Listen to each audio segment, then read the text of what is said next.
യക്ഷിയും ഞാനും തുടരുകയാണ് കഥ. അടഞ്ഞുകിടന്ന ഭീമാകാര പടിപ്പുര വാതിലിൽ കീർത്തി ശക്തിയായി തള്ളി. കതകിന് ഒരനക്കവുമില്ല.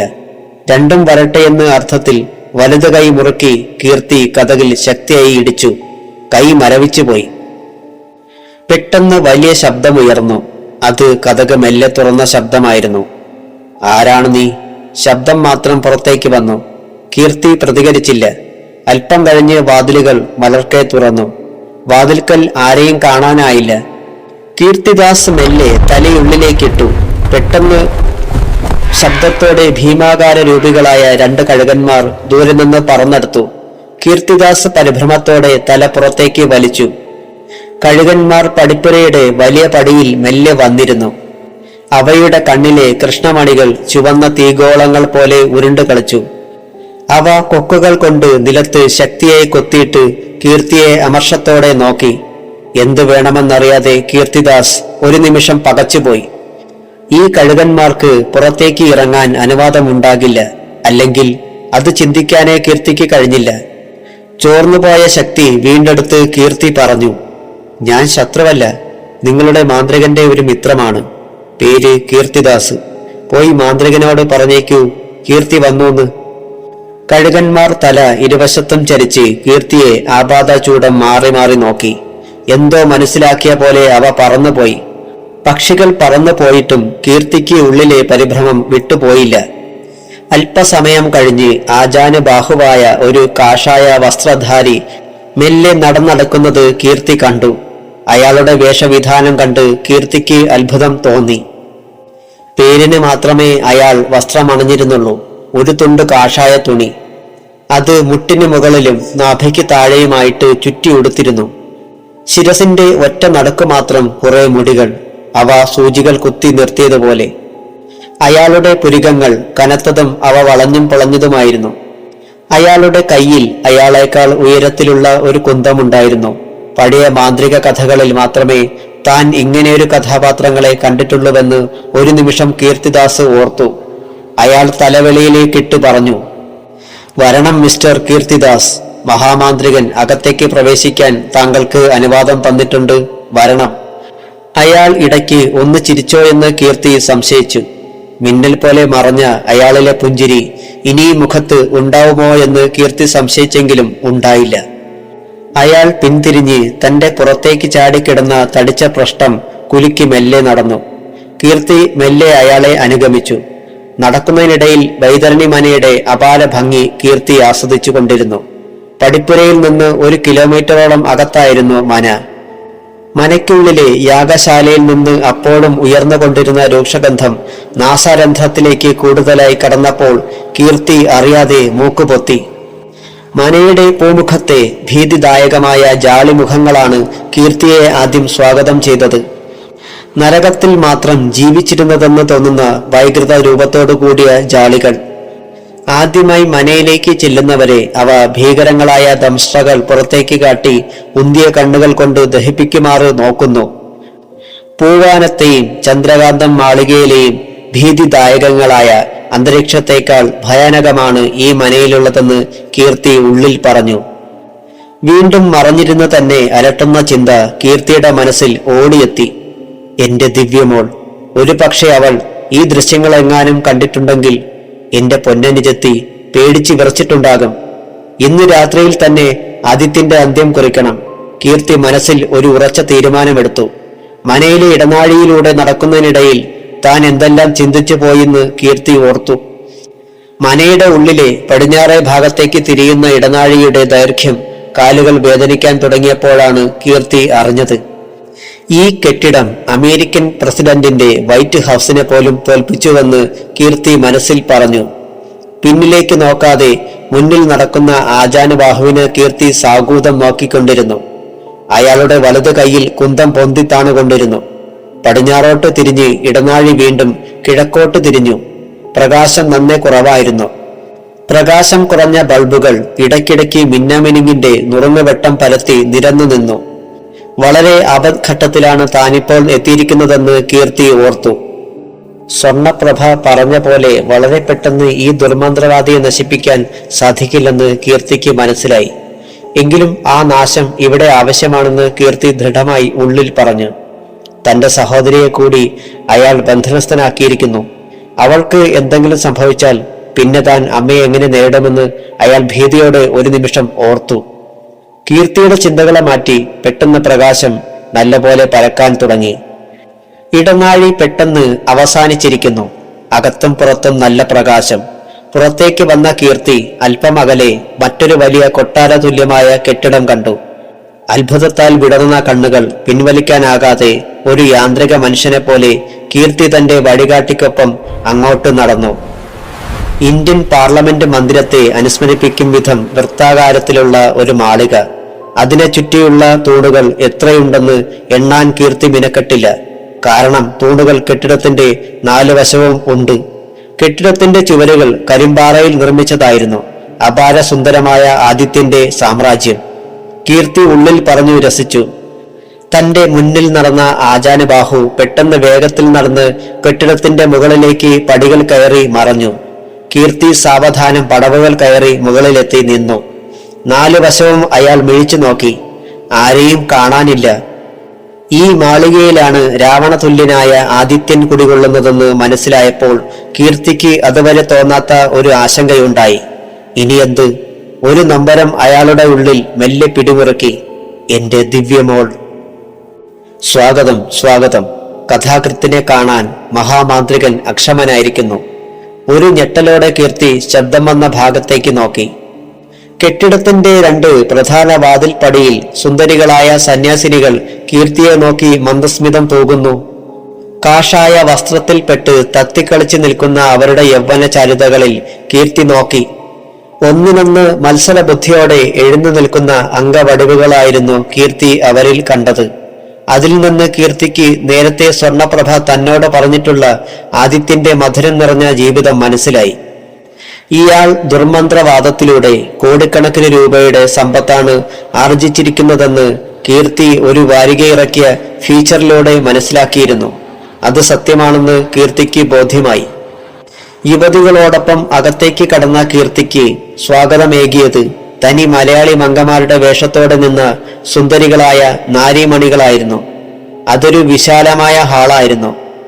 അത്ഭുതത്താൽ വിടർന്ന മിഴികളുമായി നിന്ന കീർത്തിയെ അങ്കനമാർ പൂക്കൾ കൊണ്ട് നിർമ്മിച്ച ഒരു കിരീടം കൊണ്ടുവന്ന് ശിരസിൽ അണിയിച്ചു. സുമുഖനായ കീർത്തിയെ യൗവനയുക്തകളായ നാരികൾ കടക്കണ്ണുകൾ കൊണ്ട് ആപാദചൂടം നോക്കുന്നുണ്ടായിരുന്നു. കാമവെറി പൂണ്ട നോട്ടം. എന്നാൽ കീർത്തിക്ക് അതൊന്നും ഗവനിക്കാൻ അപ്പോൾ സമയമില്ലായിരുന്നു. അയാളുടെ കണ്ണുകൾ അപ്പോഴും തന്റെ പ്രിയപ്പെട്ട സഹോദരിയെ തിരയുകയായിരുന്നു. അസംഖ്യം മുറികളോടുകൂടിയ ഈ നിഗൂഢ കൊട്ടാരത്തിൽ എവിടെ നിന്നാണ് ദിവ്യമോളെ കണ്ടുപിടിക്കുക? കീർത്തിയുടെ മനസ്സിൽ അതിന് ഉത്തരമുണ്ടായില്ല. സ്വാഗതം.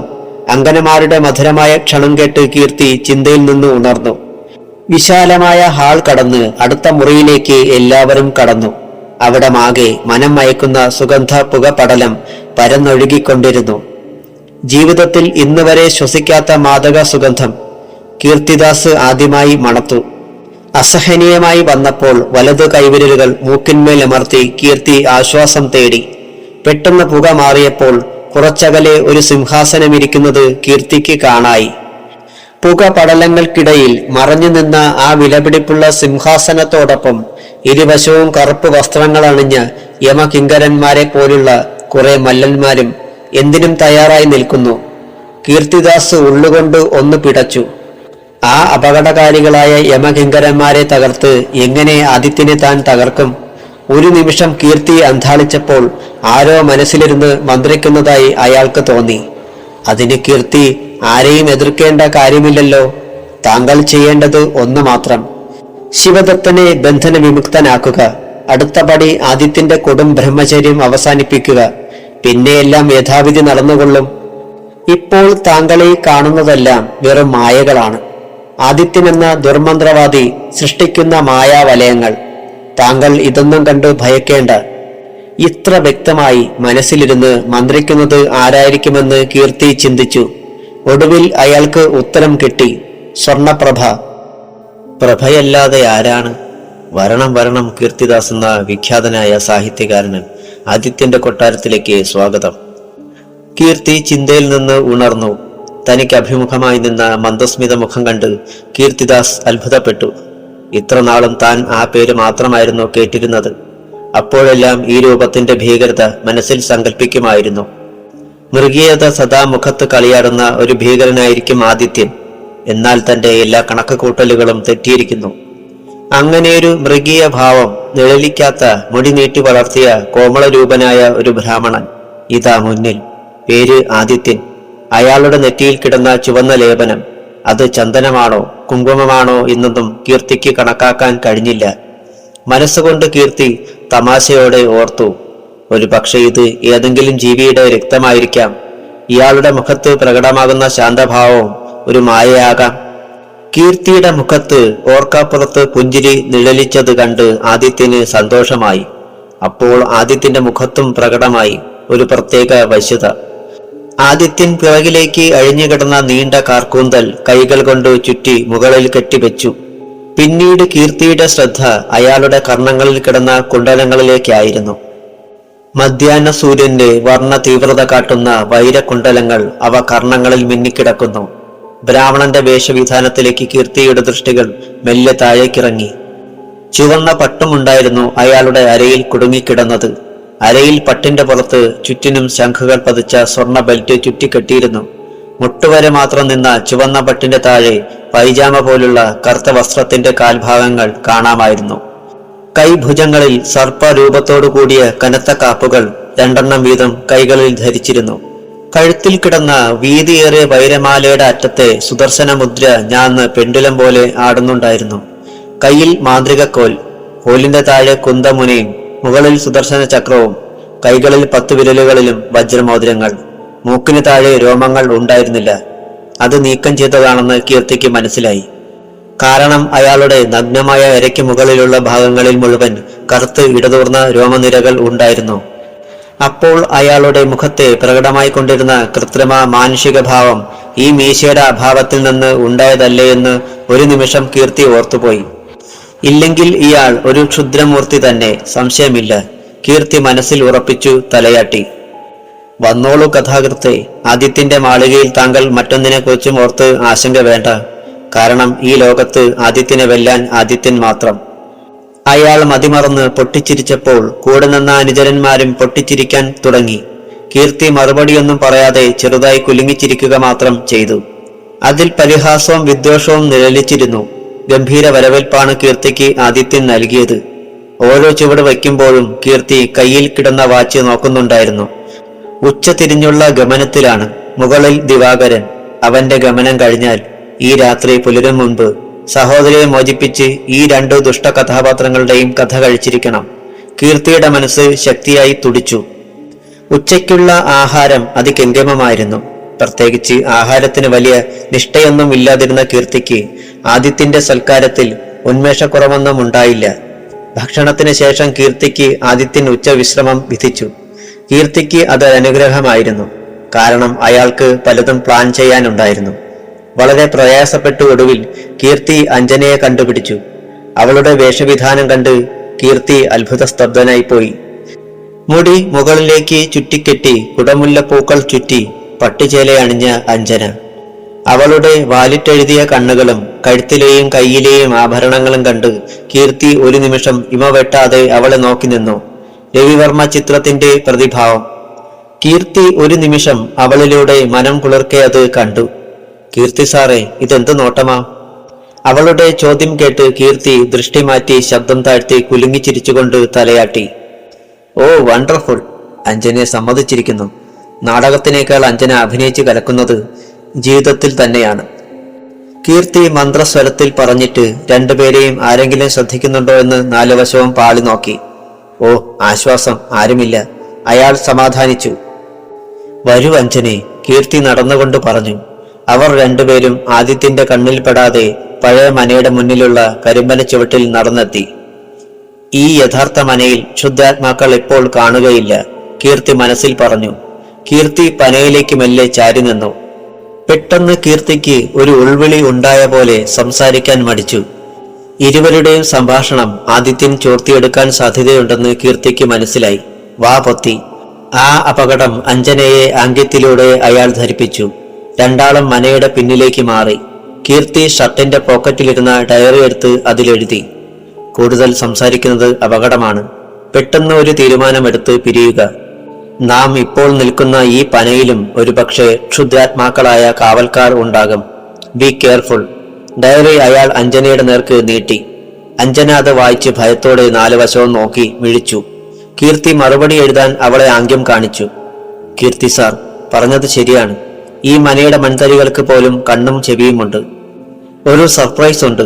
സാറിന്റെ സഹോദരിയെ സൂക്ഷിച്ചിരിക്കുന്ന സ്ഥലം ഞാൻ കണ്ടുപിടിച്ചു. കീർത്തി അത് വായിച്ച് പുഞ്ചിരിയോടൊപ്പം ഒന്ന് നിശ്വസിച്ചു. എന്റെ ദിവ്യമോളുടെ ജീവന് ഇപ്പോൾ വരെ ഭീഷണിയൊന്നുമില്ല. ഈശ്വരന് നന്ദി. അയാളുടെ മനസ്സ് തുടികൊട്ടി. ഇപ്പോൾ തന്നെ ആദിത്യനെ തകർക്കാനുള്ള ചുവടുവെപ്പുകൾ നാം തുടങ്ങുന്നു. അതായത് ഇന്ന് സന്ധ്യാനേരത്ത് നമ്മൾ നേരത്തെ തീരുമാനിച്ച പ്രകാരം അയാളുടെ കൊടും ബ്രഹ്മചര്യം നശിപ്പിച്ചിരിക്കണം. സന്ധ്യയ്ക്കാണ് അയാളുടെ നീരാട്ട്. കീർത്തി ഡയറി വീണ്ടും അവളെ ഏൽപ്പിച്ചു. അവൾ വായിച്ചിട്ട് പുഞ്ചിരിയോടെ ഡയറിയിൽ എഴുതി, എന്നെ അയാൾക്ക് പെരുത്ത് ഇഷ്ടമാണ്. അയാളുടെ പുതിയ പത്നി പദമാണ് എനിക്ക് വാഗ്ദാനം ചെയ്തിരിക്കുന്നത്. എവിടെയും എപ്പോൾ വേണമെങ്കിലും എനിക്ക് കയറി ചെല്ലുവാനും സേവകർക്ക് ആജ്ഞകൾ കൊടുക്കുവാനും അധികാരം തന്നിട്ടുണ്ട്. വിവാഹം മാത്രം അയാൾക്ക് ഇന്ദ്രശക്തി കിട്ടിയതിന് ശേഷമേ ഉള്ളൂ. അത്രയും എഴുതി കഴിഞ്ഞ് അഞ്ജന സ്വയം മറന്നൊന്ന് കുലുങ്ങിച്ചിരിച്ചു. ചിരിക്കുമ്പോൾ ശബ്ദം ഉയരാതിരിക്കാൻ അവൾ പ്രത്യേകം ശ്രദ്ധിച്ചു. കീർത്തിക്കും ചിരി വന്നു. കാമവറി പൂണ്ട ദുർമന്ത്രവാദി. കീർത്തിയുടെ മനസ്സ് അവജ്ഞയോടെ മന്ത്രിച്ചു. അയാളുടെ ബ്രഹ്മചര്യം നശിപ്പിച്ചു കഴിഞ്ഞാൽ നമ്മൾ ജയിച്ചു അഞ്ജനെ.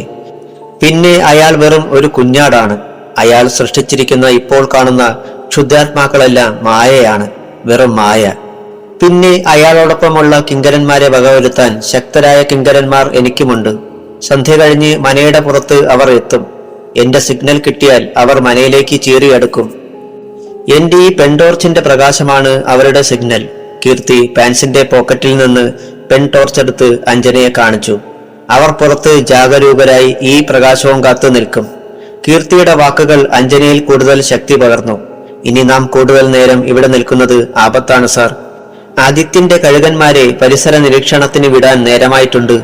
അഞ്ജനയുടെ വാക്കുകൾ കേട്ട് കീർത്തിക്ക് അത്ഭുതമായി. അത് അഞ്ജനയ്ക്ക് എങ്ങനെ മനസ്സിലായി? കീർത്തി ചോദിച്ചു. അതല്ലേ രസം. അയാളുടെ 17ാമത്തെ പത്നിയും ഞാനും വളരെ അടുപ്പത്തിലാണ്. അവരാണിത് എന്നോട് പറഞ്ഞത്.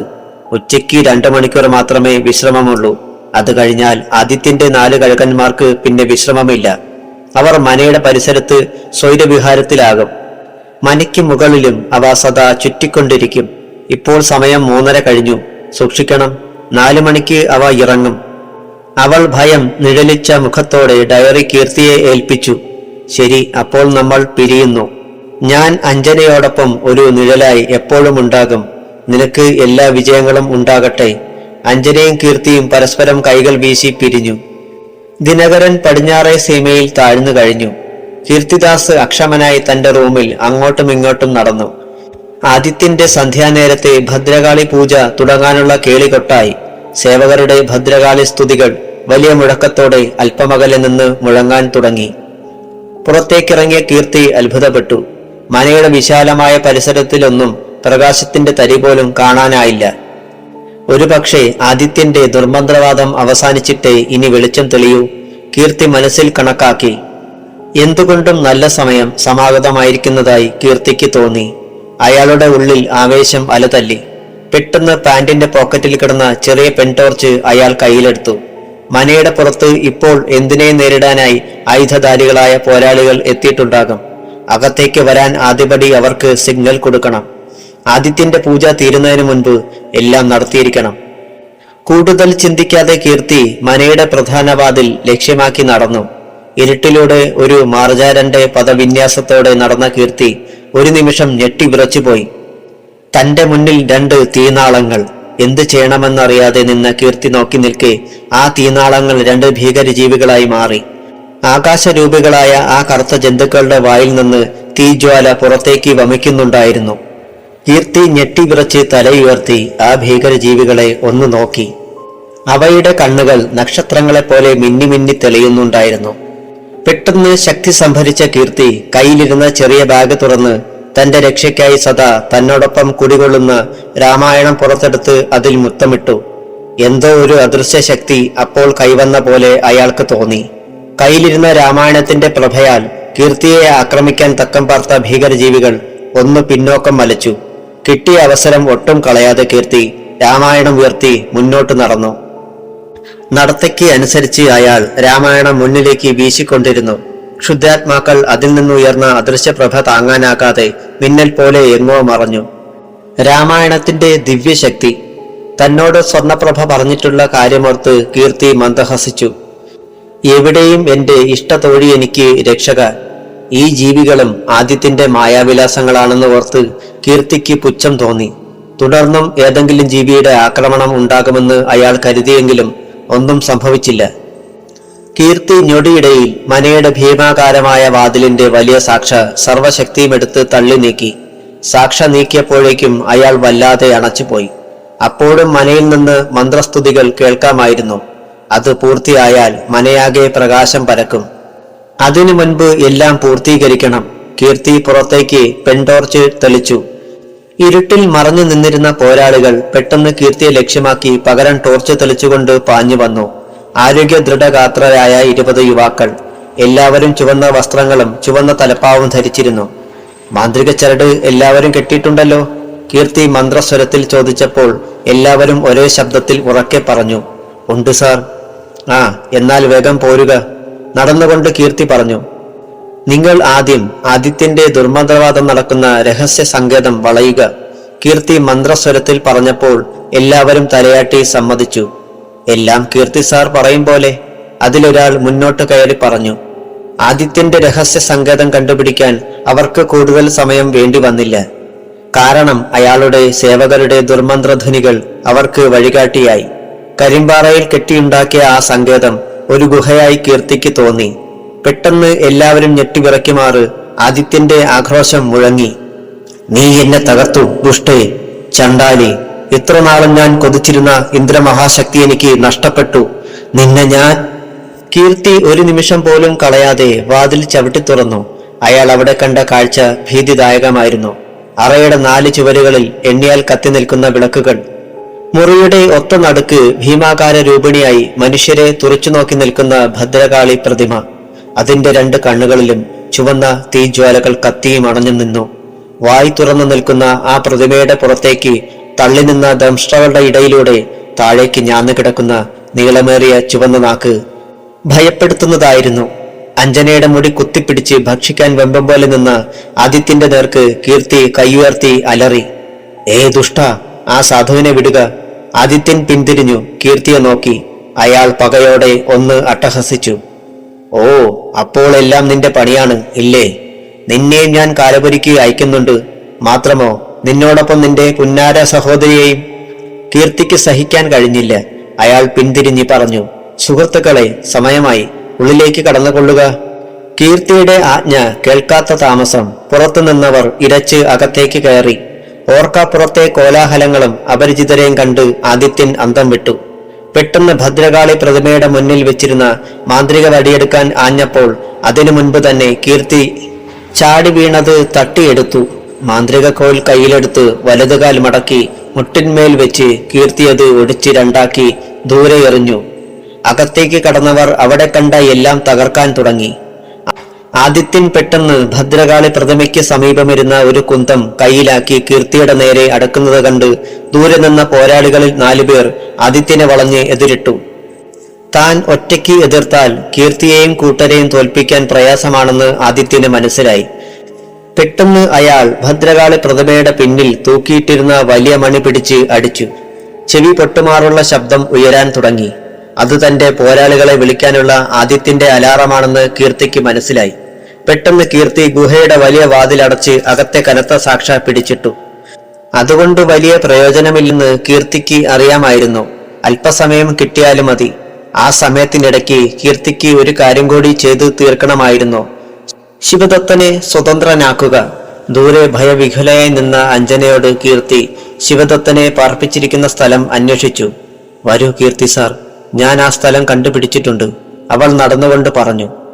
ഹോമകുണ്ഠത്തിനോട് ചേർന്ന് പടിഞ്ഞാറ് ഭാഗത്തുള്ള ഒരു രഹസ്യവാതിൽ അഞ്ജന ചൂണ്ടിക്കാണിച്ചപ്പോൾ കീർത്തി അതിന്റെ പൂട്ട് കയ്യിലിരുന്ന കുന്തം കൊണ്ട് തല്ലി തകർത്തു. ശിവദത്തന് കീർത്തിയെ പരിചയമുണ്ടായിരുന്നു. കീർത്തി തന്നെ സ്വതന്ത്രനാക്കാൻ പോകുന്നത് കണ്ടപ്പോൾ എന്തെന്നില്ലാത്ത ആവേശമായിരുന്നു ശിവദത്തന്. നന്ദി എന്നെ വിമുക്തനാക്കിയതിന്. താങ്കൾക്ക് ഞാൻ പ്രത്യുപകാരം ചെയ്യുന്നതാണ്. എന്നാൽ കീർത്തി അയാളുടെ സംഭാഷണത്തിന് കൂടുതൽ ശ്രദ്ധ കൊടുത്തില്ല. എനിക്ക് ആ ദുഷ്ടനോട് പകരം വീട്ടാൻ സമയമായി. എന്റെ മാന്ത്രിക ശക്തി ചന്ദ്രകാന്ത മാളികയിൽ വെച്ച് നശിപ്പിച്ച് എന്നെ ചതിയിലൂടെ അവൻ ബന്ധനസ്ഥനാക്കി. ഇല്ല, ഇനി അവനെ ഞാൻ ജീവിക്കാൻ അനുവദിക്കില്ല. എനിക്ക് അവന്റെ കണ്ഠനാളം പിളർക്കണം.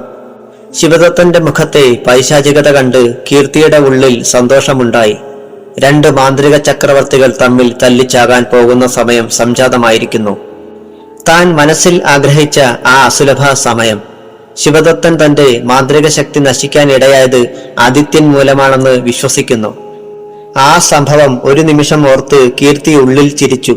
ആ കർമ്മത്തിന്റെ സൂത്രധാരൻ താനാണെന്ന് അയാൾ ഇനിയും അറിഞ്ഞിട്ടില്ല. ശിവദത്തന്റെ മാന്ത്രികത്തിലെങ്ങാനും ഒരു നാൾ എതിരാളിയായ തന്റെ മുഖം തെളിഞ്ഞാൽ പിന്നെ അയാൾ ആദിത്യനെ തന്നെ കൂട്ടുപിടിച്ച് ഇരയാക്കുന്നത് തന്നെയായിരിക്കും. അതിനിവിടെ എന്ത് പ്രസക്തി? കീർത്തി ഉള്ളിൽ ഓർത്തു. രണ്ടുപേരും ഇപ്പോൾ സാധാരണക്കാരായി മാറിയിരിക്കുകയാണല്ലോ എന്ന് ഓർത്ത് കീർത്തി വീണ്ടും പുഞ്ചിരിച്ചു. ആവേശത്തോടെ പാഞ്ഞു പോകുന്ന ശിവദത്തനോടൊപ്പം കീർത്തിയും അഞ്ജനയും വേഗം നടന്നു. ഹോമപീഠത്തിനു മുന്നിൽ എത്തിയ അവർ കണ്ട കാഴ്ച ഭീതി ജനിപ്പിക്കുന്നതായിരുന്നു.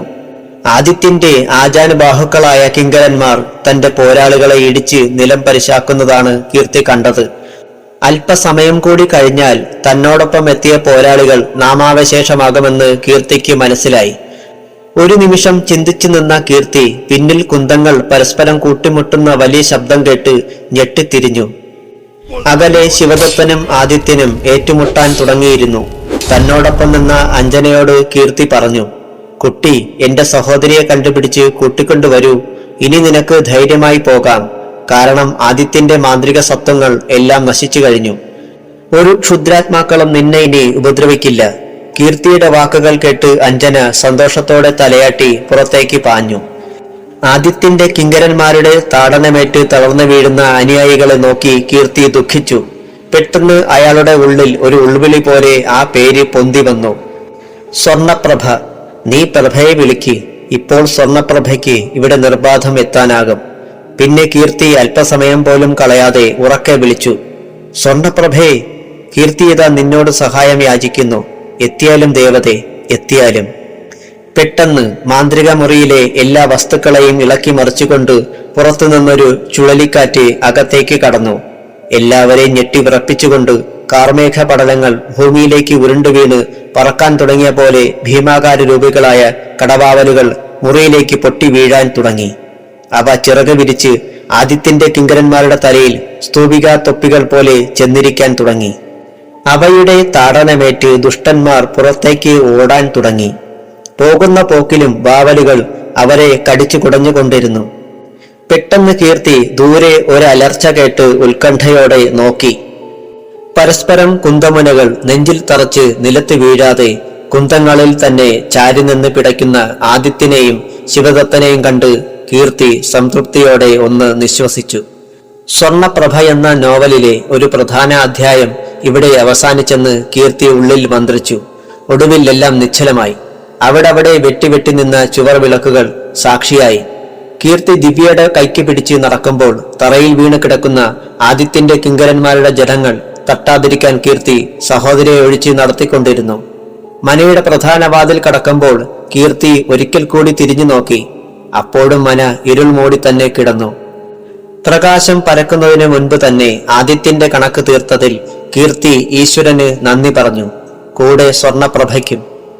അലക്സാണ്ടറെ വിവരം അറിയിച്ചപ്പോൾ അരമണിക്കൂറിനകം അയാൾ കാറുമായി എത്തി. മനയുടെ പുറത്ത് അപരിചിതരെ കണ്ട് അലക്സാണ്ടർ ആദ്യം ഉത്കണ്ഠപ്പെട്ടെങ്കിലും പിന്നീട് കീർത്തിദാസിനോടൊപ്പം നിന്ന് കുശലം പറയുന്ന അവരെ കണ്ടപ്പോൾ അത് കീർത്തിദാസിനെ സഹായിക്കാൻ എത്തിയവരാണെന്ന് അലക്സാണ്ടർക്ക് മനസ്സിലായി. അലക്സാണ്ടർ കാറിൽ ഭദ്രമായി കൊണ്ടുവന്ന കീർത്തിയുടെ സ്യൂട്ട്കേസ് പുറത്തെടുത്തപ്പോൾ കീർത്തി മുന്നോട്ട് ചെന്ന് അത് സാവധാനം വാങ്ങി. പടയാളികൾക്കെല്ലാം അവർ ഉദ്ദേശിച്ചതിൽ കൂടുതൽ രൂപ വിതരണം ചെയ്തു കഴിഞ്ഞപ്പോൾ അവർ ദൂരെ മനയോട് ചേർന്ന് പുറത്തുള്ള സർപ്പക്കാവിൽ രഹസ്യമായി സൂക്ഷിച്ചിരുന്ന മിനി ബസിനെ ലക്ഷ്യമാക്കി തിരികെ നടന്നു. 20 പേരും ബസിൽ കയറി യാത്രയാകുന്നതും നോക്കി കീർത്തിയും അലക്സാണ്ടറും അഞ്ജനയും ദിവ്യയും ദൃഷ്ടി മാറ്റാതെ നിന്നു. ദൂരെ ബസിന്റെ പിന്നിൽ കത്തിനിന്ന ചുവന്ന ലൈറ്റ് കണ്ണിൽ നിന്ന് മറഞ്ഞു കഴിഞ്ഞപ്പോൾ കീർത്തി തന്റെ അടുത്ത ജോലിക്കായി തയ്യാറെടുത്തു. സൂട്ട് കേസിന്റെ മൂലയിൽ ഭദ്രമായി കവർ ചെയ്തു വെച്ചിരുന്ന കൈബോംബ് അയാൾ കൈക്കലാക്കി. വീണ്ടും മനയുടെ വാതിൽക്കലേക്ക് നടന്നു. വേണ്ടയേട്ട, ദിവ്യ അയാളുടെ കയ്യിൽ കടന്നു പിടിച്ചെങ്കിലും അയാൾ സ്നേഹപൂർവ്വം ആ കൈ തട്ടി മാറ്റി. കീർത്തി സാർ, നമ്മളാ മന തകർക്കേണ്ട കാര്യമില്ല, അലക്സാണ്ടർ പറഞ്ഞു. കീർത്തി പിന്തിരിഞ്ഞ് അലക്സാണ്ടറെ നോക്കി. ആദിത്യന്റെ ശിഷ്യന്മാർ ഇപ്പോഴും പല സ്ഥലങ്ങളിലും ജീവിച്ചിരിപ്പുണ്ട്, അതുപോലെ ശിവദത്തന്റെയും. അവരായിരിക്കും നാളെ ഈ മനയിൽ വന്ന് രാജാക്കന്മാരായി തുടർന്നും ആഭിചാരക്രിയകൾ തുടങ്ങുക. കീർത്തി മുന്നോട്ട് വെച്ച കാൽ പിൻവലിക്കാതെ പറഞ്ഞു. കീർത്തിയുടെ മറുപടിയിൽ അലക്സാണ്ടർ നിശബ്ദനായി. ശരി, താങ്കളുടെ അഭിപ്രായം തികച്ചും യുക്തമാണ്. സഹായത്തിന് ഞാനും വരാം. വേണ്ട മിസ്റ്റർ അലക്സാണ്ടർ, താങ്കൾ ഈ പെൺകുട്ടികൾക്ക് തുണയായി ഇവിടെ നിൽക്കുക. മുന്നോട്ട് നടന്ന അലക്സാണ്ടർ പെട്ടെന്ന് നിന്നു. കീർത്തിദാസ് വേഗം നടന്ന് മനയുടെ വാതിൽക്കലെത്തി. പെട്ടെന്ന് എല്ലാവരും ഞെട്ടിത്തെറിക്കുമാറ് ഒരു സ്ഫോടന ധ്വനിയുണ്ടായി. ദിവ്യയും അഞ്ജനയും കാതുകൾ പൊത്തിപ്പിടിച്ചു. അതാ നോക്ക്, നമ്മൾക്ക് ആ ജോലി ചെയ്യേണ്ടി വന്നില്ല. ആ കർമ്മം ചെയ്യേണ്ട ആൾ ചെയ്തു കഴിഞ്ഞു. കീർത്തി കൈ ചൂണ്ടി പറഞ്ഞപ്പോൾ മറ്റു 3 പേരും ഒന്നും മനസ്സിലാകാതെ മിഴിച്ചു നിന്നു. കീർത്തിയുടെ മനസ്സിൽ ആഹ്ലാദം അണപൊട്ടിയൊഴുകി. താൻ ചെയ്യേണ്ട ജോലി കൃത്യമായി പൂർത്തിയാക്കിയ ആളുടെ പേര് കീർത്തി ആരോടും പറഞ്ഞില്ല. അയാളുടെ അന്തരംഗം തുടികൊട്ടി മന്ത്രിക്കുന്നുണ്ടായിരുന്നു. സ്വർണപ്രഭ. കാറിലേക്ക് കയറും മുൻപേ എല്ലാവരുടെയും കണ്ണുകൾ മനയിലേക്കായിരുന്നു. അത് കത്തിക്കാളി തകർന്നു തുടങ്ങിയിരുന്നു. ആ കത്തുന്ന മനയ്ക്ക് മുകളിലായി ഒരു മാലാഖ രൂപം. അത് തീയിലൂടെ നീന്തിക്കളിക്കും പോലെ കീർത്തിക്ക് തോന്നി. അല്പനേരം അയാൾ ആ രൂപത്തെ കണ്ടുനിന്നു. സ്വർണപ്രഭ. ദിവ്യമോളെയും കൈക്ക് പിടിച്ച് ഗേറ്റ് കടന്നു വരുന്ന കീർത്തിയെ കണ്ട് അപർണദാസിന്റെയും ശ്രീലയുടെയും കണ്ണുകൾ ആഹ്ലാദ തിമിർപ്പിൽ നിറഞ്ഞു.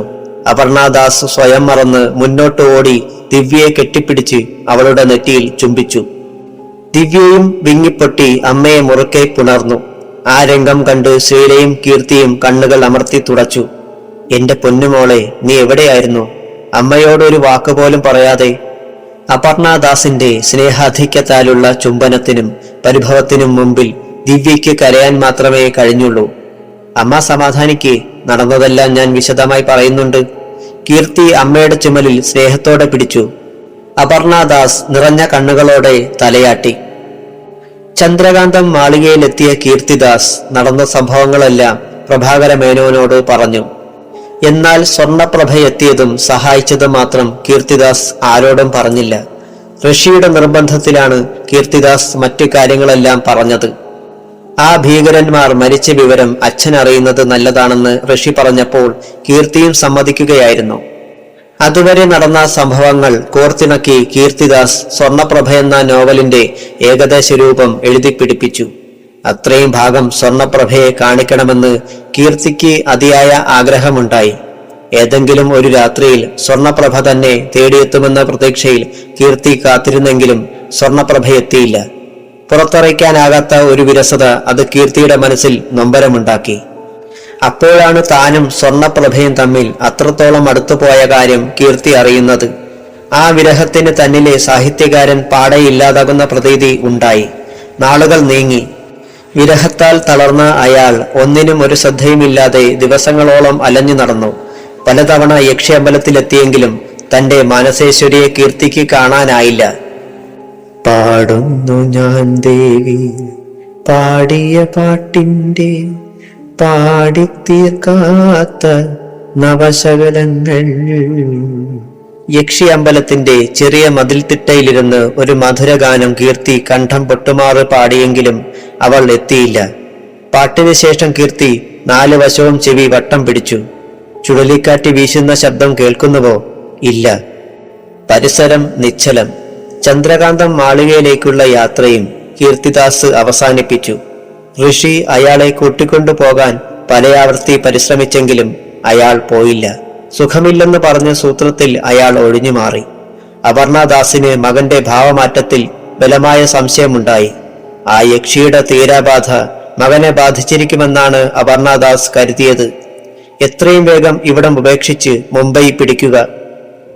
കീർത്തി, അച്ഛന്റെ കോളുണ്ടായിരുന്നു, നമ്മൾ ഉടനെ മടങ്ങണമെന്ന്. മുറിയിൽ ഒരു മൂല പറ്റി തറയിലിരുന്ന് എഴുതിയ നോവലിന്റെ താളുകൾ അലസമായി മറച്ചുകൊണ്ടിരിക്കുന്ന കീർത്തിയോട് അപർണദാസ് വിങ്ങലോടെ പറഞ്ഞു. താടി വളർത്തി കൈലി ഉടുത്ത് വെള്ളത്തോർത്തും ചുമലിൽ ചുറ്റിയിരിക്കുന്ന പ്രശസ്തനായ കീർത്തിദാസ് എന്ന എഴുത്തുകാരനെ കണ്ടപ്പോൾ അപർണദാസിന്റെ ഉള്ളം വിങ്ങിപ്പൊട്ടി. വെളുക്കാൻ തേച്ചത് പാണ്ടായി. അവരുടെ ഹൃദയം മന്ത്രിച്ചു. ഈ സമയം സ്വർണപ്രഭ നക്ഷത്ര മണ്ഡലത്തിലായിരുന്നു. പെട്ടെന്ന് മഹേശ്വരിയുടെ അരുളപ്പാടുണ്ടായി. അവൾക്ക് അവിടേക്ക് പോകേണ്ടി വന്നു. സാക്ഷാൽ ജഗദീശ്വരിയെ കണ്ട് അവൾ നിർനിമേഷയായി വികാരധീനയായി കണ്ണുകൾ തുടച്ചു. എന്നിട്ട് ഗദ്ഗദത്തോടെ പറഞ്ഞു, അമ്മേ, എനിക്ക് ഭൂമിയിലെ വാസം മതിയായി. എന്റെ പ്രതികാരാഗ്നി അണഞ്ഞു. സുസ്മേരവദനയായി ദേവി അവളെ നോക്കി. എന്തേ, രുദ്രാവതാരത്തിനിടയിൽ ഇവൾക്ക് മാനുഷിക ഗുണം കൈവന്നിരിക്കുന്നു. അത്ഭുതം. ദേവി അതിശയിച്ചു പോയി. മകളെ, നിനക്ക് പെട്ടെന്നൊരു മനംമാറ്റം. അമ്മയ്ക്ക് അത്ഭുതം തോന്നുന്നു. അവൾ അത് കേട്ട് കണ്ണുകൾ അമർത്തി തുടച്ചു. എല്ലാം മതിയായമ്മേ. ഭൂമിയിൽ എനിക്കൊരു നല്ല സുഹൃത്തിനെ കിട്ടി. അദ്ദേഹത്തിന്റെ സ്നേഹ പരിലാളനകൾക്ക് മുൻപിൽ എന്റെ എല്ലാ മൃഗീയതകളും നശിച്ചു. ഇനി എനിക്ക് തിരിച്ചു പോണം. വയ്യ, ഇനിയും രക്തം പാനം ചെയ്യാൻ ശക്തിയില്ലമ്മേ. അവളുടെ സംസാരത്തിന്റെ ആർദ്രത കണ്ട് ദേവി വീണ്ടും മന്ദഹസിച്ചു. കീർത്തിദാസ്, അതല്ല നിന്റെ നല്ല സുഹൃത്ത്. എല്ലാം ഒരു നിയോഗമാണ് മകളെ. നിന്റെ സമയമെടുത്തു കഴിഞ്ഞു. അത് പറയാനാണ് നിന്നെ ഞാൻ വിളിച്ചതും. ഭൂമിയിലുള്ള നിന്റെ യക്ഷിരൂപം നശിക്കാൻ സമയമായിരിക്കുന്നു. ഇനി നിന്നിൽ ഒരു ആഗ്രഹമല്ലേ അവശേഷിക്കുന്നുള്ളൂ? ദേവി അവളെ ആപാത ചൂടം നോക്കി ചോദിച്ചു. അതേ അമ്മേ, ഇനി ഒരേയൊരാഗ്രഹം കൂടി ബാക്കിയുണ്ട്. എന്റെ ശരവണനെ ഒരു നോക്ക് കാണുക. അതിനമ്മ ഈ ഉള്ളവളെ അനുവദിക്കണം. അവൾ കൈ രണ്ടും കൂപ്പി തലകൊമ്പിട്ട് അപേക്ഷിച്ചു. തീർച്ചയായും ഞാൻ നിന്നെ അതിന് സഹായിക്കാം. കാരണം ഭൂമിയിൽ നീ കുറച്ചുനാളെ ജീവിച്ചുള്ളുവെങ്കിലും നീ എന്റെ കറയറ്റ ഒരു ഭക്തയായിരുന്നു. അതുകൊണ്ടാണല്ലോ നിനക്ക് ഞാൻ ഒരു മായിക ശരീരം നൽകി നിന്നെ ഭൂമിയിൽ എത്രനാളും വാഴിച്ചതും. പക്ഷേ നീ ഭാഗ്യവതിയാണ്. നിനക്ക് പുനർജന്മം അനുവദിച്ചെന്ന് ഞാൻ മുൻപേ പറഞ്ഞിട്ടില്ലേ? സ്വർണപ്രഭ കണ്ണടച്ച് വീണ്ടും ദേവിയെ കുമ്പിട്ട് തലയാട്ടി. പറഞ്ഞിട്ടുണ്ട്. ദുഃഖിക്കേണ്ട. ശരവണന്റെ അടുക്കലേക്ക് നീ പൊയ്ക്കൊള്ളുക. ദേവി കൈ ഉയർത്തി അവളെ അനുഗ്രഹിച്ചു. അത് കേട്ട് സർവവിഭൂഷിതയായ ദേവിയുടെ മഞ്ജീര മണികുണ്ഠലത്തിലേക്കും ആഗ്നേയ ചൂടാമണിയിലേക്കും പ്രഭ ഭയഭക്തിയോടെ മാറി മാറി നോക്കി പുഞ്ചിരിച്ചു. നീയെന്താ ചോദിക്കാത്തത്?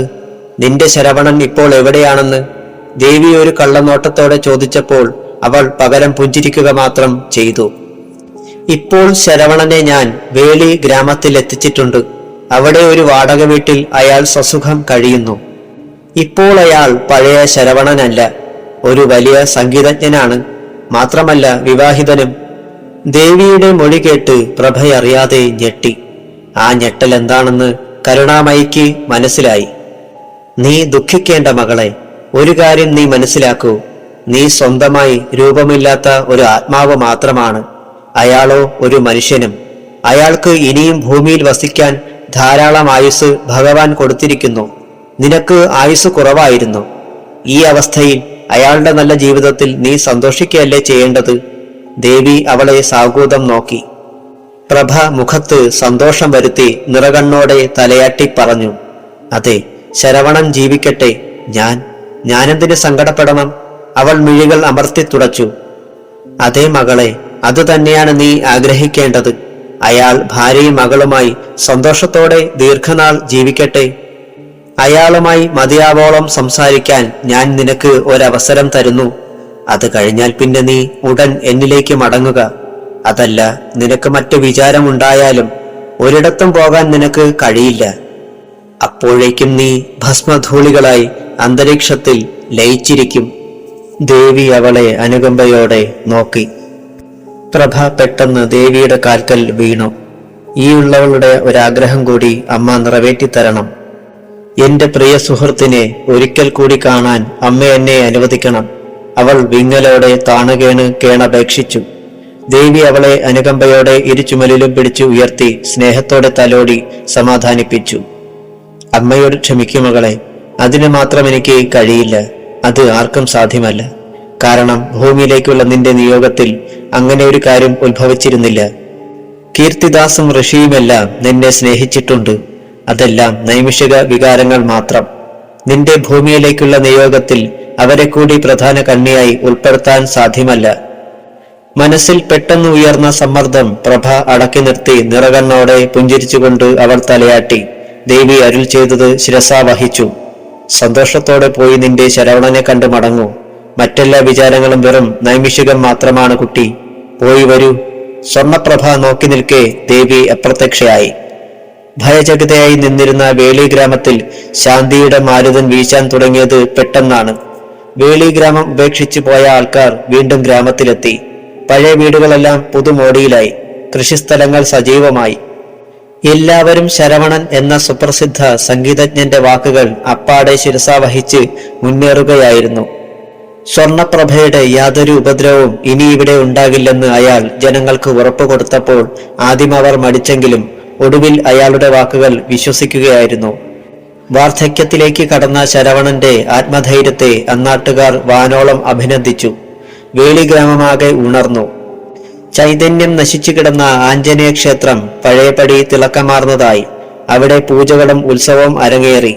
എന്നാൽ പൂവാനത്തെ കുടുംബക്ഷേത്രമായ ഭദ്രകാളി ക്ഷേത്രത്തിലേക്ക് കയറാൻ മാത്രം ആളുകൾ ധൈര്യം കാണിച്ചില്ല. ശരവണൻ നിർബന്ധിച്ചിട്ടും ആൾക്കാർക്ക് അതിന് മനോധൈര്യം വന്നില്ല. ഇനി ഇതിനൊരു പ്രതിവിധിയേ ഉള്ളുവെന്ന് ശരവണൻ മനസ്സിൽ ഉറച്ചു. പൂവാനം തറവാട് വിലയ്ക്ക് വാങ്ങുക. അയാളുടെ അഭിപ്രായത്തെ സഹർഷം അനുകൂലിക്കുകയായിരുന്നു ഭാര്യ ഡോക്ടർ നന്ദിനിയും. കർണാടകത്തിലെ ഒരു പ്രമുഖ ഹോസ്പിറ്റലിലെ ഫിസിഷ്യനാണ് നന്ദിനി. MRCP ഇംഗ്ലണ്ടിൽ നിന്ന് കരസ്ഥമാക്കിയ അവർ ഇന്ത്യ മുഴുവൻ അറിയപ്പെടുന്ന വിദഗ്ധ ഡോക്ടറാണ്. മകൾ വൈഡൂര്യ കർണാടകത്തിൽ തന്നെ MDക്ക് പഠിക്കുന്നു. പൂവാനത്തെക്കുറിച്ചുള്ള എല്ലാ വിവരങ്ങളും അറിഞ്ഞു കഴിഞ്ഞപ്പോൾ ശരവണന്റെ പവിത്രമായ പ്രേമത്തിൽ നന്ദിനിക്ക് വളരെ അഭിമാനമാണ് തോന്നിയത്. ഒരു നാൾ ശരവണന്റെ കൈവശമുള്ള ആൽബത്തിൽ സ്വർണപ്രഭയുടെ മനോഹരമായ ചിത്രങ്ങൾ നന്ദിനി കൺകുളിർക്കെ കണ്ടിരുന്നു. നന്ദിനി സുന്ദരിയായിരുന്നെങ്കിലും സ്വർണപ്രഭയുടെ ഉദാത്തമായ സൗന്ദര്യത്തെ അവൾ വിസ്മയത്തോടെയാണ് കണ്ടത്. പൂവാനം തറവാട് വാങ്ങാൻ ഭർത്താവ് തീരുമാനിച്ചപ്പോൾ എന്ത് വില കൊടുത്താലും അത് വാങ്ങണമെന്ന് കൂടുതൽ ആഗ്രഹിച്ചത് നന്ദിനിയാണ്. ഗ്രാമത്തിൽ ജീവിച്ച് കൊതി തീരാത്ത തനിക്ക് ഇനിയുള്ള കാലം കൊതി തീരും വരെ പൂവാനത്ത് ജീവിക്കണമെന്ന് ശരവണൻ തീരുമാനിക്കുകയായിരുന്നു. തനിക്ക് ഭ്രഷ്ട് കൽപ്പിച്ച കൊട്ടാരത്തിൽ കൊതി തീരുവോളം സ്വർണപ്രഭയെക്കുറിച്ചുള്ള മധുര സ്മരണകളുമായി ജീവിക്കുക ശരവണനെ സംബന്ധിച്ചിടത്തോളം അതൊരു കണക്ക് തീർക്കൽ കൂടിയായിരുന്നു. ദിവസങ്ങൾ വഴിമാറിയപ്പോൾ ഒരു പുതിയ യുഗപ്പിറവി വേളി ഗ്രാമത്തിലെത്തിയെങ്കിലും അനുദിനമുള്ള അധോഗതിയാണ് കീർത്തി എന്ന പ്രശസ്ത സാഹിത്യകാരനിൽ എത്തിച്ചേർന്നത്. ആരോടും കൂടുതൽ സംസാരിക്കാതിരിക്കുക, പഴയ ഓർമ്മകൾ പാടെ മറന്ന് സംസാരിക്കുക, അച്ഛനെയും അമ്മയെയും സംശയദൃഷ്ടിയോടെ നോക്കുക, പ്രതികാരത്തോടെ സംസാരിക്കുക, എല്ലാവരെയും ശത്രുക്കളായി കണ്ട് അവരോടെല്ലാം സ്വർണപ്രഭയെ നശിപ്പിച്ചതെന്തിനാണെന്ന് അലമുറയിട്ട് ചോദിക്കുക. ഇങ്ങനെയുള്ള കീർത്തിദാസിനെയാണ് ജനങ്ങൾക്ക് കാണാൻ കഴിഞ്ഞത്. അപർണദാസിനും അച്ഛൻ ഡോക്ടർ അജയ് ഘോഷിനും കീർത്തിയുടെ അവസ്ഥയിൽ തീരാ ദുഃഖമുണ്ടായി. പല സൈക്യാട്രിസ്റ്റുകളെ കാണിച്ചെങ്കിലും കീർത്തിയുടെ ആ സ്വഭാവത്തിൽ ഒരു മാറ്റവും വന്നില്ല. മനസ്സിനേറ്റ കടുത്ത നൈരാശ്യമാണ് ഈ രോഗത്തിന് കാരണമായതെന്ന് ഡോക്ടർമാർ വിധിയെഴുതി. എന്തിൽ നിന്നാണ് ആ നിരാശയുണ്ടായതെന്ന് മാത്രം ആർക്കും ഊഹിക്കാൻ കഴിഞ്ഞില്ല. ഒരു പ്രഭാതത്തിൽ അജയ് ഘോഷ് കീർത്തിയോടൊപ്പം ചന്ദ്രകാന്തം മാളികയിലെത്തി. കീർത്തിയെ സംബന്ധിച്ചിടത്തോളം എന്തെങ്കിലും വിവരം ശേഖരിക്കുകയായിരുന്നു അജയ് ഘോഷിന്റെ ഉദ്ദേശ്യം. അപ്പോൾ പൂമുഖത്ത് പ്രഭാകരമേനോനും ഋഷിയും സംസാരിച്ചിരിക്കുകയായിരുന്നു. ഇപ്പോൾ മകനോട് പ്രഭാകരമേനോന് വളരെ മതിപ്പും സ്നേഹവുമാണ്. ദിവ്യയെ തനിക്ക് വിവാഹം കഴിച്ചാൽ കൊള്ളാമെന്ന് ഋഷി അമ്മയെക്കൊണ്ട് അച്ഛനോട് പറയിക്കുകയും പ്രഭാകരമേനോൻ അതിന് സമ്മതിക്കുകയും ചെയ്തിട്ടുണ്ട്. ഒരു ദിവസം കീർത്തിയുടെ വീട്ടിൽ പോകാൻ തീരുമാനിച്ചിരിക്കുമ്പോഴാണ് കീർത്തിയുടെയും അജയ് ഘോഷിന്റെയും മാളികയിലേക്കുള്ള വരവ്. അല്ലേ, ഇത് ആര്? വരണം വരണം. ഗേറ്റ് കടന്ന് വന്നു നിന്ന ടൊയോട്ടോ കാറിൽ നിന്നിറങ്ങുന്ന അജയ് ഘോഷിനോടും കീർത്തിയോടും പ്രഭാകരമേനോൻ പറഞ്ഞു. പാന്റും തിളക്കമാർന്ന ഷർട്ടും ധരിച്ച മധ്യവയസ്കൻ കീർത്തിയുടെ അച്ഛനാണ് എന്ന് മേനോന് മനസ്സിലായി കഴിഞ്ഞിരുന്നു. അച്ഛനോടൊപ്പം വികലമായ ചേഷ്ടകൾ കാട്ടി നിന്ന കീർത്തിയെ ഋഷി വിഷമത്തോടെ നോക്കിയിരുന്നു. താടി വളർത്തി വികൃതനായിരിക്കുന്ന കീർത്തി. എത്ര ചുറുചുറുക്കോടെയാണ് തന്നോടൊപ്പം ഈ കീർത്തിദാസ് ഈ മാളികയിൽ വിഹരിച്ചത്. വിഖ്യാത കഥാകൃത്ത്. മാസ്മര ഭാവനാ തൂലികയുടെ ഉടമയായ കീർത്തിദാസ് ഋഷിയുടെ കണ്ണുകൾ അറിയാതെ നിറഞ്ഞുപോയി. പ്രഭാകര മേനോന് പ്രത്യേകിച്ച് വിഷമമൊന്നും തോന്നിയതുമില്ല. കീർത്തി കുറെ നാളായി മെന്റൽ ചികിത്സയിലാണെന്ന് മേനോന് അറിയാമായിരുന്നു. അതിന് വലിയ ഗൗരവമൊന്നും മേനോൻ കൊടുത്തില്ല. കാരണം തലച്ചോറ് പുണ്ണാക്കി കഥ എഴുതുന്ന നല്ല എഴുത്തുകാരെല്ലാം ഭ്രാന്തന്മാരാണെന്നാണ് മേനോന്റെ അഭിപ്രായം. താനിരുന്നിട്ടും തന്നോടൊപ്പം കസേരയിലിരിക്കാത്ത കീർത്തിദാസിന്റെ കൈക്ക് പിടിച്ച് അജയ് ഘോഷ് മെല്ലെ ഇരുത്തി. കീർത്തിയുടെ അപ്പോഴുള്ള ചെയ്തികൾ ആരെയും ദുഃഖിപ്പിക്കുമാറുള്ളതായിരുന്നു. വിരലുകൾ ഉയർത്തി മടക്കി എണ്ണുക, എന്നിട്ട് എന്തോ നഷ്ടപ്പെട്ട പോലെ മുകളിലേക്ക് ദൃഷ്ടികൾ ഉയർത്തി ചിന്തിച്ചിരിക്കുക, എന്നിട്ട് നിഷേധ രൂപത്തിൽ തലയാട്ടുക. ആ ചേഷ്ടകൾ കണ്ട് കൂടുതൽ ദുഃഖിച്ചത് ഋഷിയാണ്. അയാൾ അറിയാതെ വിങ്ങിപ്പോയി. അജയ് ഘോഷ് നിശബ്ദനായി തലകുനിച്ചിരിക്കുകയാണ്. പെട്ടെന്ന് ആഹ്ലാദത്തോടെ തലപ്പാവ് മുറുക്കി തമാശ പൊട്ടിച്ച് കടന്നു വന്ന അജനും നന്ദനും കീർത്തിദാസിനെയും അച്ഛനെയും കണ്ട് പുഞ്ചിരിച്ചെങ്കിലും പ്രഭാകര മേനോന്റെ പുലിമുഖം കണ്ട് ഒന്ന് ഞെട്ടി. പൂമുഖത്തെ കനത്ത തൂണിന് പിന്നിലേക്ക് രണ്ടാളും തലവലിച്ചു. സംഭാഷണത്തിന് മേനോൻ വീണ്ടും തുടക്കമിട്ടു. ഒരു സന്തോഷകാര്യമുണ്ട്, അത് അവിടെ വന്ന് പറയാമെന്ന് വിചാരിച്ചിരിക്കുമ്പോഴാ രണ്ടാളും ഇങ്ങോട്ട് എത്തിയിരിക്കുന്നേ. വലിയ സന്തോഷയായി. അജയ് ഘോഷ് മകന്റെ ചുമലിൽ താങ്ങിയിരുന്ന വലത് കൈ മെല്ലെ ഉയർത്തി ഒന്നും മനസ്സിലാകാത്ത മട്ടിൽ മേനോനെ നോക്കി. സംശയിക്കേണ്ട, താങ്കളുടെ മകളെ എന്റെ ഇളയ മകന് വിവാഹം കഴിച്ചാൽ കൊള്ളാമെന്ന് എന്താ ഇഷ്ടമല്ലയോ? മേനോന്റെ ചോദ്യത്തിന് അജയ് ഘോഷ് ഒന്നും ഉരിയാടിയില്ല. അദ്ദേഹം നിർവികാരതയോടെ ഒന്ന് പുഞ്ചിരിച്ചു. അപ്പോഴും കൈവിരലുകൾ പരസ്പരം കോർക്കാൻ ശ്രമിക്കുന്ന കീർത്തിയെ കണ്ട് ദൂരെ നിന്ന അജനും നന്ദനും തേങ്ങിക്കൊണ്ട് പരസ്പരം കെട്ടിപ്പിടിച്ചു. അയ്യോ, നമ്മുടെ കീർത്തി സാർ, ദേ കണ്ടില്ലേ നീ? നന്ദൻ അജനോട് ചോദിച്ചു. ഇത് ഞാനെങ്ങനെ കണ്ടു നിൽക്കും? നന്ദൻ നിയന്ത്രണം വിട്ട് കരഞ്ഞപ്പോൾ അജനും കരച്ചിലിൽ പങ്കുചേർന്നു. ഋഷി പെട്ടെന്ന് എഴുന്നേറ്റ് ചെന്ന് രണ്ടാളുടെയും ചുമലിൽ തട്ടി ആശ്വസിപ്പിച്ചു. ഋഷിയുടെ സ്നേഹപ്രകടനം കണ്ടപ്പോൾ രണ്ടാളുടെയും കരച്ചിലിന് ശക്തി കൂടി ഉച്ചത്തിലായി. എന്താ ചെയ്യ, നാശങ്ങൾ! ഒരു പ്രധാന കാര്യം സംസാരിക്കുമ്പോഴാണ് ഒരു മോങ്ങൽ. വിളിച്ചുകൊണ്ട് പോവുക. ഋഷിയുടെ നേരെ കൈ ഉയർത്തി മേനോൻ ആക്രോശിച്ചപ്പോൾ ഋഷി അവരുടെ കൈക്ക് പിടിച്ച് മെല്ലെ നടന്നു. മേനോന്റെ പെരുമാറ്റത്തിൽ അജയ് ഘോഷിന് മനപ്രയാസം ഉണ്ടായി. താങ്കളൊന്നും ഉരിയാടിയില്ല? മേനോൻ പുഞ്ചിരിച്ചുകൊണ്ട് ചോദിച്ചു. ഇങ്ങനെയുള്ള കാര്യങ്ങൾ സംസാരിക്കാനുള്ള ഒരു മൂഡിലല്ല മേനോൻ ഞാനിപ്പോൾ. അത് പറഞ്ഞ് അദ്ദേഹം മകനെ മെല്ലെ പിടിച്ച് എഴുന്നേറ്റു. അത് കണ്ട് മേനോനും എഴുന്നേറ്റു. ഒട്ടും ധൃതിയില്ല, എല്ലാം സാവധാനത്തിൽ നമുക്ക് ആലോചിക്കാം. അല്പം എന്തെങ്കിലും പാനം ചെയ്ത് പോയാൽ പോരെ? മേനോൻ താണുമൊഴിഞ്ഞു. അപ്പറഞ്ഞതൊന്നും അജയ് ഘോഷ് ശ്രദ്ധിച്ചില്ല. അപ്പോഴേക്കും അദ്ദേഹം മകനെ കൂട്ടി മെല്ലെ മാളികയുടെ പടികൾ ഇറങ്ങിക്കഴിഞ്ഞിരുന്നു. അദ്ദേഹം ഋഷി പോയ ഭാഗത്തേക്ക് മകനെ കൂട്ടി നടന്നു. അപ്പോൾ ഋഷിയോടൊപ്പം നന്ദനും അജനും ദൂരെ പൂന്തോട്ടത്തിലെ ചെറിയ മതിൽത്തിട്ടയിൽ ഇരിക്കെയായിരുന്നു. കീർത്തിയും അച്ഛനും നടക്കുന്നത് കണ്ട് ഋഷി എഴുന്നേറ്റ് അവരെ ലക്ഷ്യമാക്കി വേഗം നടന്നു. അജനും നന്ദനും അപ്പോഴും മൂക്കുപിഴിഞ്ഞ് കരയുന്നുണ്ടായിരുന്നു. ആ സ്വർണപ്രഭ എന്നാലും നമ്മുടെ കീർത്തി സാറിനോട് ഇങ്ങനെ കാണിച്ചു കളഞ്ഞല്ലോ. നന്ദൻ പൊട്ടിക്കരഞ്ഞുകൊണ്ട് തലകുനിച്ചു. പെട്ടെന്ന് അടുത്തുനിന്ന അശോകത്തിന്റെ കാറ്റിലാടി നിന്ന ഒരു ശിഖരം അയാളുടെ പിടലിക്ക് വന്ന് തട്ടി. അയ്യോ, ഞാനൊന്നും പറഞ്ഞില്ലേ, എന്നെ വിട്ടേരെ! നന്ദൻ ചാടി എഴുന്നേറ്റു. നന്ദന്റെ വെപ്രാളം കണ്ട് അജനും പേടിച്ച് പിടഞ്ഞെണീറ്റു. അപ്പോഴാണ് നന്ദന് അമളി മനസ്സിലായത്. അയാൾ ദ്വേഷത്തോടെ അശോകത്തിന്റെ ശിഖരത്തിൽ പിടിച്ച് അത് വലിച്ചൊടിച്ചു. എന്തെല്ലാമോ അസ്പഷ്ടമായി പറഞ്ഞുകൊണ്ടിരുന്ന കീർത്തിദാസിന്റെ വലത് കൈയിൽ ഋഷി ദുഃഖത്തോടെ കടന്ന് പിടിച്ചു. സുഹൃത്തെ, എന്റെ മുഖത്തേക്കൊന്ന് നോക്കൂ പ്ലീസ്. ഋഷി വിങ്ങിപ്പൊട്ടിപ്പോയി. അപ്പോഴും കീർത്തിദാസ് എന്തെല്ലാമോ ആകാശത്തേക്ക് നോക്കി മന്ത്രിക്കുകയായിരുന്നു. ഋഷി, കീർത്തിയെ സംബന്ധിച്ച എന്തെങ്കിലും പ്രധാന കാര്യങ്ങൾ അന്വേഷിക്കാനാണ് ഞാനിപ്പോൾ വന്നത്. അജയ് ഘോഷിന്റെ സംഭാഷണം കേട്ട് ഒന്നും മനസ്സിലാകാത്ത മട്ടിൽ ഋഷി മുഖമുയർത്തി നോക്കി. എന്റെ മകന്റെ ഈ അവസ്ഥയ്ക്ക് കാരണം കടുത്ത നൈരാശ്യമാണെന്നാണ് ഡോക്ടർമാരുടെ അഭിപ്രായം. ഇതെങ്ങനെ സംഭവിച്ചു? കീർത്തിക്ക് ഇത്രത്തോളം നൈരാശ്യമുണ്ടാകാൻ പ്രത്യേകിച്ച് കാരണമെന്താണ്? കീർത്തിക്കുണ്ടായിരുന്ന ഒരേയൊരു ആത്മസുഹൃത്ത് താനാണ്. Please tell me. Ajay Ghosh കൈ രണ്ടുമെടുത്ത് ഋഷിയെ തൊഴുതു. ആ കാഴ്ച ഋഷിക്ക് അസഹ്യമായിരുന്നു. സാർ, അരുത്! അവൻ അജയ് ഘോഷിന്റെ കൈകളിൽ വിങ്ങലോടെ കടന്നു പിടിച്ചു.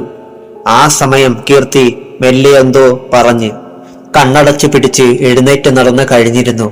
ഋഷി പെട്ടെന്ന് അയാളെ കടന്നു പിടിക്കാൻ ശ്രമിച്ചെങ്കിലും അജയ് ഘോഷ് അയാളെ വിലക്കി. പാടില്ല, അവൻ നടക്കട്ടെ, മതിയാവോളം നടക്കട്ടെ. അത് കേട്ട് ഋഷി നിറകണ്ണുകളോടെ തലയാട്ടി പിൻവാങ്ങി. പറയൂ ഋഷി, എന്താണ് എന്റെ മകന് സംഭവിച്ചത്? ഋഷിക്ക് പെട്ടെന്ന് ഒന്നും ഓർത്തെടുക്കാൻ കഴിഞ്ഞില്ല. ആദിത്യന്റെ മനയുടെ നാശത്തിന് ശേഷം കീർത്തിയുമായി തനിക്ക് കൂടുതൽ അടുക്കാൻ കഴിഞ്ഞിട്ടില്ല. മനയുടെ തകർച്ച അറിയിക്കാൻ മാത്രമാണ് കീർത്തി മാളികയിലെത്തിയത്. പിന്നീട് തനിക്ക് കീർത്തിയെ നേരിട്ട് കാണാൻ ഇന്ന് വരെ കഴിഞ്ഞിട്ടില്ല. ഇടയ്ക്ക് എനിക്ക് 2 മാസം ബോംബെയിൽ തങ്ങേണ്ടി വന്നു. അത് കഴിഞ്ഞ് കീർത്തിയെ മാളികയിലേക്ക് പലവരും ക്ഷണിച്ചെങ്കിലും അയാൾ വന്നില്ല. പിന്നെ എന്റെ രാഗിമോളെ കീർത്തിക്ക് ഇഷ്ടമായിരുന്നു.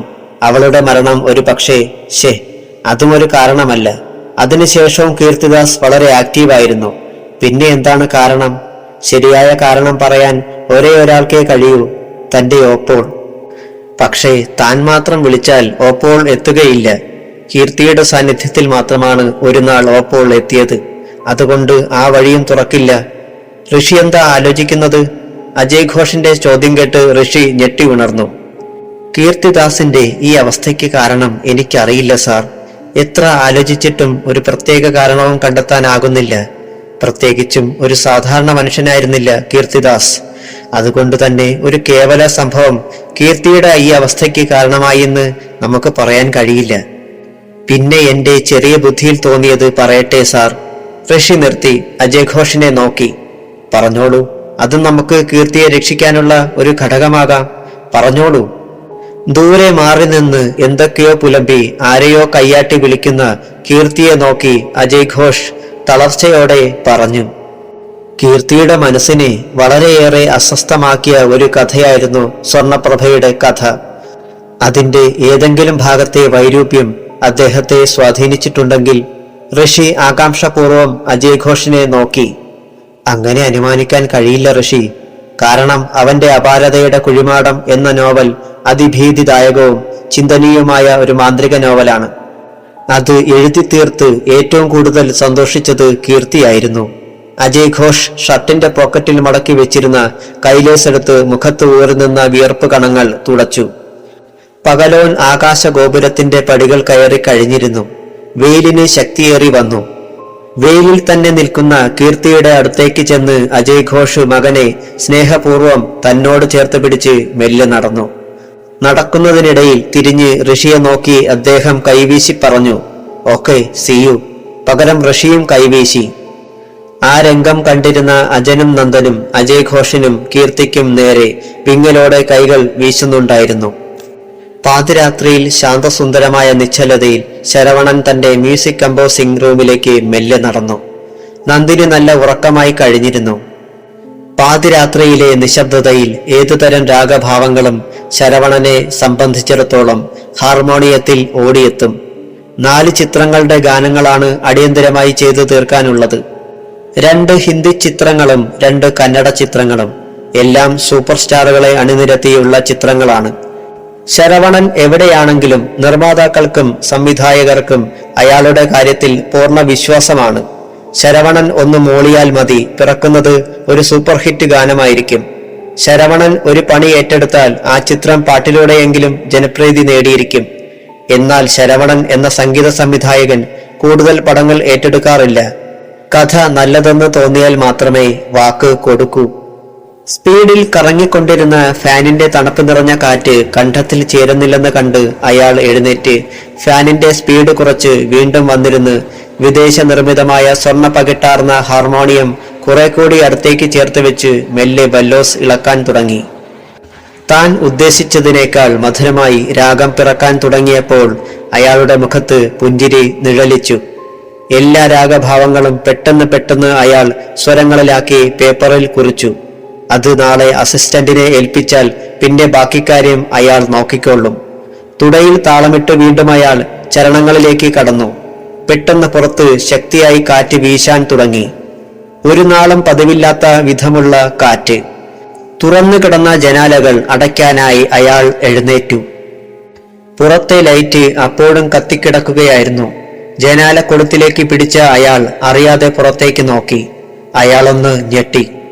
പുറത്തൊരു ശുഭ്ര പട്ടാമ്പരം ചുറ്റിയ ഒരു സ്ത്രീരൂപം നിൽക്കുന്നു. മനസാന്നിധ്യം വരുത്തി അയാൾ ഉച്ചത്തിൽ ചോദിച്ചു, ആരാണത്? മറുപടി ഉണ്ടായില്ല. അയാൾക്ക് പെട്ടെന്ന് സ്വർണപ്രഭയുടെ കാര്യമാണ് ഓർമ്മ വന്നത്. പെട്ടെന്ന് ജനാല അടയ്ക്കാൻ അയാൾ കൈ ഉയർത്താൻ ശ്രമിച്ചെങ്കിലും കൈ മുകളിലേക്ക് ഉയർന്നില്ല. അയാൾ തുറച്ച കണ്ണുകളോടെ നോക്കി നിൽക്കെ ആ സ്ത്രീരൂപം നടന്ന് അടുത്തേക്ക് വരാൻ തുടങ്ങി. ഒരിഞ്ച് പോലും തനിക്ക് പിന്നോട്ട് ചലിക്കാൻ കഴിയുന്നില്ലല്ലോ എന്നോർത്ത് അയാൾ സ്വയം ശപിച്ചു. ജനാലയുടെ അടുത്ത് വന്ന അവൾ അയാളെ തുറച്ചു നോക്കി. സ്വർണപ്രഭ, പോകൂ, നീ പോകൂ. ഇനിയും നീ എന്നെ നശിപ്പിക്കാൻ ഇറങ്ങിയിരിക്കുകയാണോ? നിന്റെ സ്നേഹത്തിന്റെ പ്രതിഫലം എനിക്ക് വേണ്ടുവോളം കിട്ടിക്കഴിഞ്ഞു. ഇതാ നോക്ക്. അയാൾ ഇടതുകാൽ മെല്ലെ ഉയർത്തി ആ കൃത്രിമ കാലിൽ തടവി അയാൾ വിങ്ങിപ്പൊട്ടിക്കരഞ്ഞു. കരച്ചിൽ നിർത്തി കണ്ണുകൾ അമർത്തി തുടച്ച അയാൾ അന്തിച്ചുപോയി. അപ്പോൾ മറ്റൊരു പൊട്ടിക്കരച്ചിൽ. അതെ, പ്രഭ കരയുന്നു. തന്റെ എല്ലാമായ സ്വർണപ്രഭ കരയുന്നു. അയാൾ അസ്വസ്ഥതയോടെ തലയാട്ടി. പ്രഭേ, സോറി, ഞാൻ ആവശ്യമില്ലാത്ത പഴയ സംഭവം വീണ്ടും അയവിറക്കി. നിന്റെ നിഷ്കളങ്കമായ സ്നേഹം ഞാൻ ഒരു നിമിഷം മറന്നുപോയി. ഞാൻ എത്ര മൂഢനാണ്. അയാൾ വിങ്ങിപ്പൊട്ടിക്കരഞ്ഞു. മറ്റൊരു തേങ്ങൽ. അയാൾ തലയുയർത്തി. അതെ, അവൾ വിങ്ങിക്കരഞ്ഞുകൊണ്ട് അരുതേ എന്ന് തലയാട്ടുന്നു. ഞാൻ വന്നത് ശരവണന്റെ ജീവിതം വീണ്ടും തകർക്കാനല്ല. എന്റെ കുടുംബദൈവത്തിന്റെ കാരുണ്യത്താൽ വീണ്ടും ഞാൻ ഭൂമിയിൽ അവതരിച്ചത് നമ്മെ തകർത്ത ദുഷ്ടന്മാരെ നിഗ്രഹിക്കാനാണ്, അല്ലാതെ ശരവണനെ തകർക്കാനല്ല. എന്നാൽ ഇപ്പോൾ എന്റെ പ്രതികാരാഗ്നി അണഞ്ഞു. ഒരു ശുദ്ധ ഹൃദയത്തിന്റെ ഉടമയായ ചെറുപ്പക്കാരൻ എന്റെ അവശേഷിച്ച പ്രതികാരാഗ്നി മുഴുവൻ അണച്ചുകളഞ്ഞു. ഇനി അവശേഷിച്ച ഒരേ ഒരാഗ്രഹവുമായി എന്റെ ഇഷ്ടത്തോളനെ ഒരു നോക്കുകൂടി കാണാനാണ് ഞാൻ വന്നത്. എന്റെ ഗന്ധർവനെ ഒരിക്കൽ കൂടി ഒരു നോക്ക് കാണാൻ. അതിനെനിക്ക് അവകാശമില്ലേ? അവൾ നിറഞ്ഞ കണ്ണോടെ ചോദിച്ചപ്പോൾ ശരവണൻ വിങ്ങിപ്പോയി. നിനക്കല്ലാതെ അതിനവകാശം ആർക്കാണ് പ്രഭേ? നോക്കൂ. അയാൾ തന്റെ കഴുത്തിൽ കിടന്ന കനത്ത മാലയുടെ ചുട്ടിയെടുത്തുയർത്തി അത് രണ്ടായി മലർക്കൈ തുറന്നു. അതിൽ പുഞ്ചിരി തൂവുന്ന പ്രഭയുടെ മുഖം. ഇതാ നോക്കൂ, നീ ഇന്നും എന്നിൽ അനശ്വരയായി ജീവിക്കുന്നു.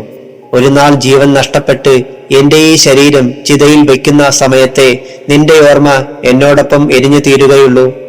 സ്വർണപ്രഭ കൈകൾ രണ്ടും മുഖത്ത് പൊത്തി തേങ്ങിക്കരയാൻ തുടങ്ങി. ഓ, ഞാനെത്ര നിഷ്ഠൂരയാണ്.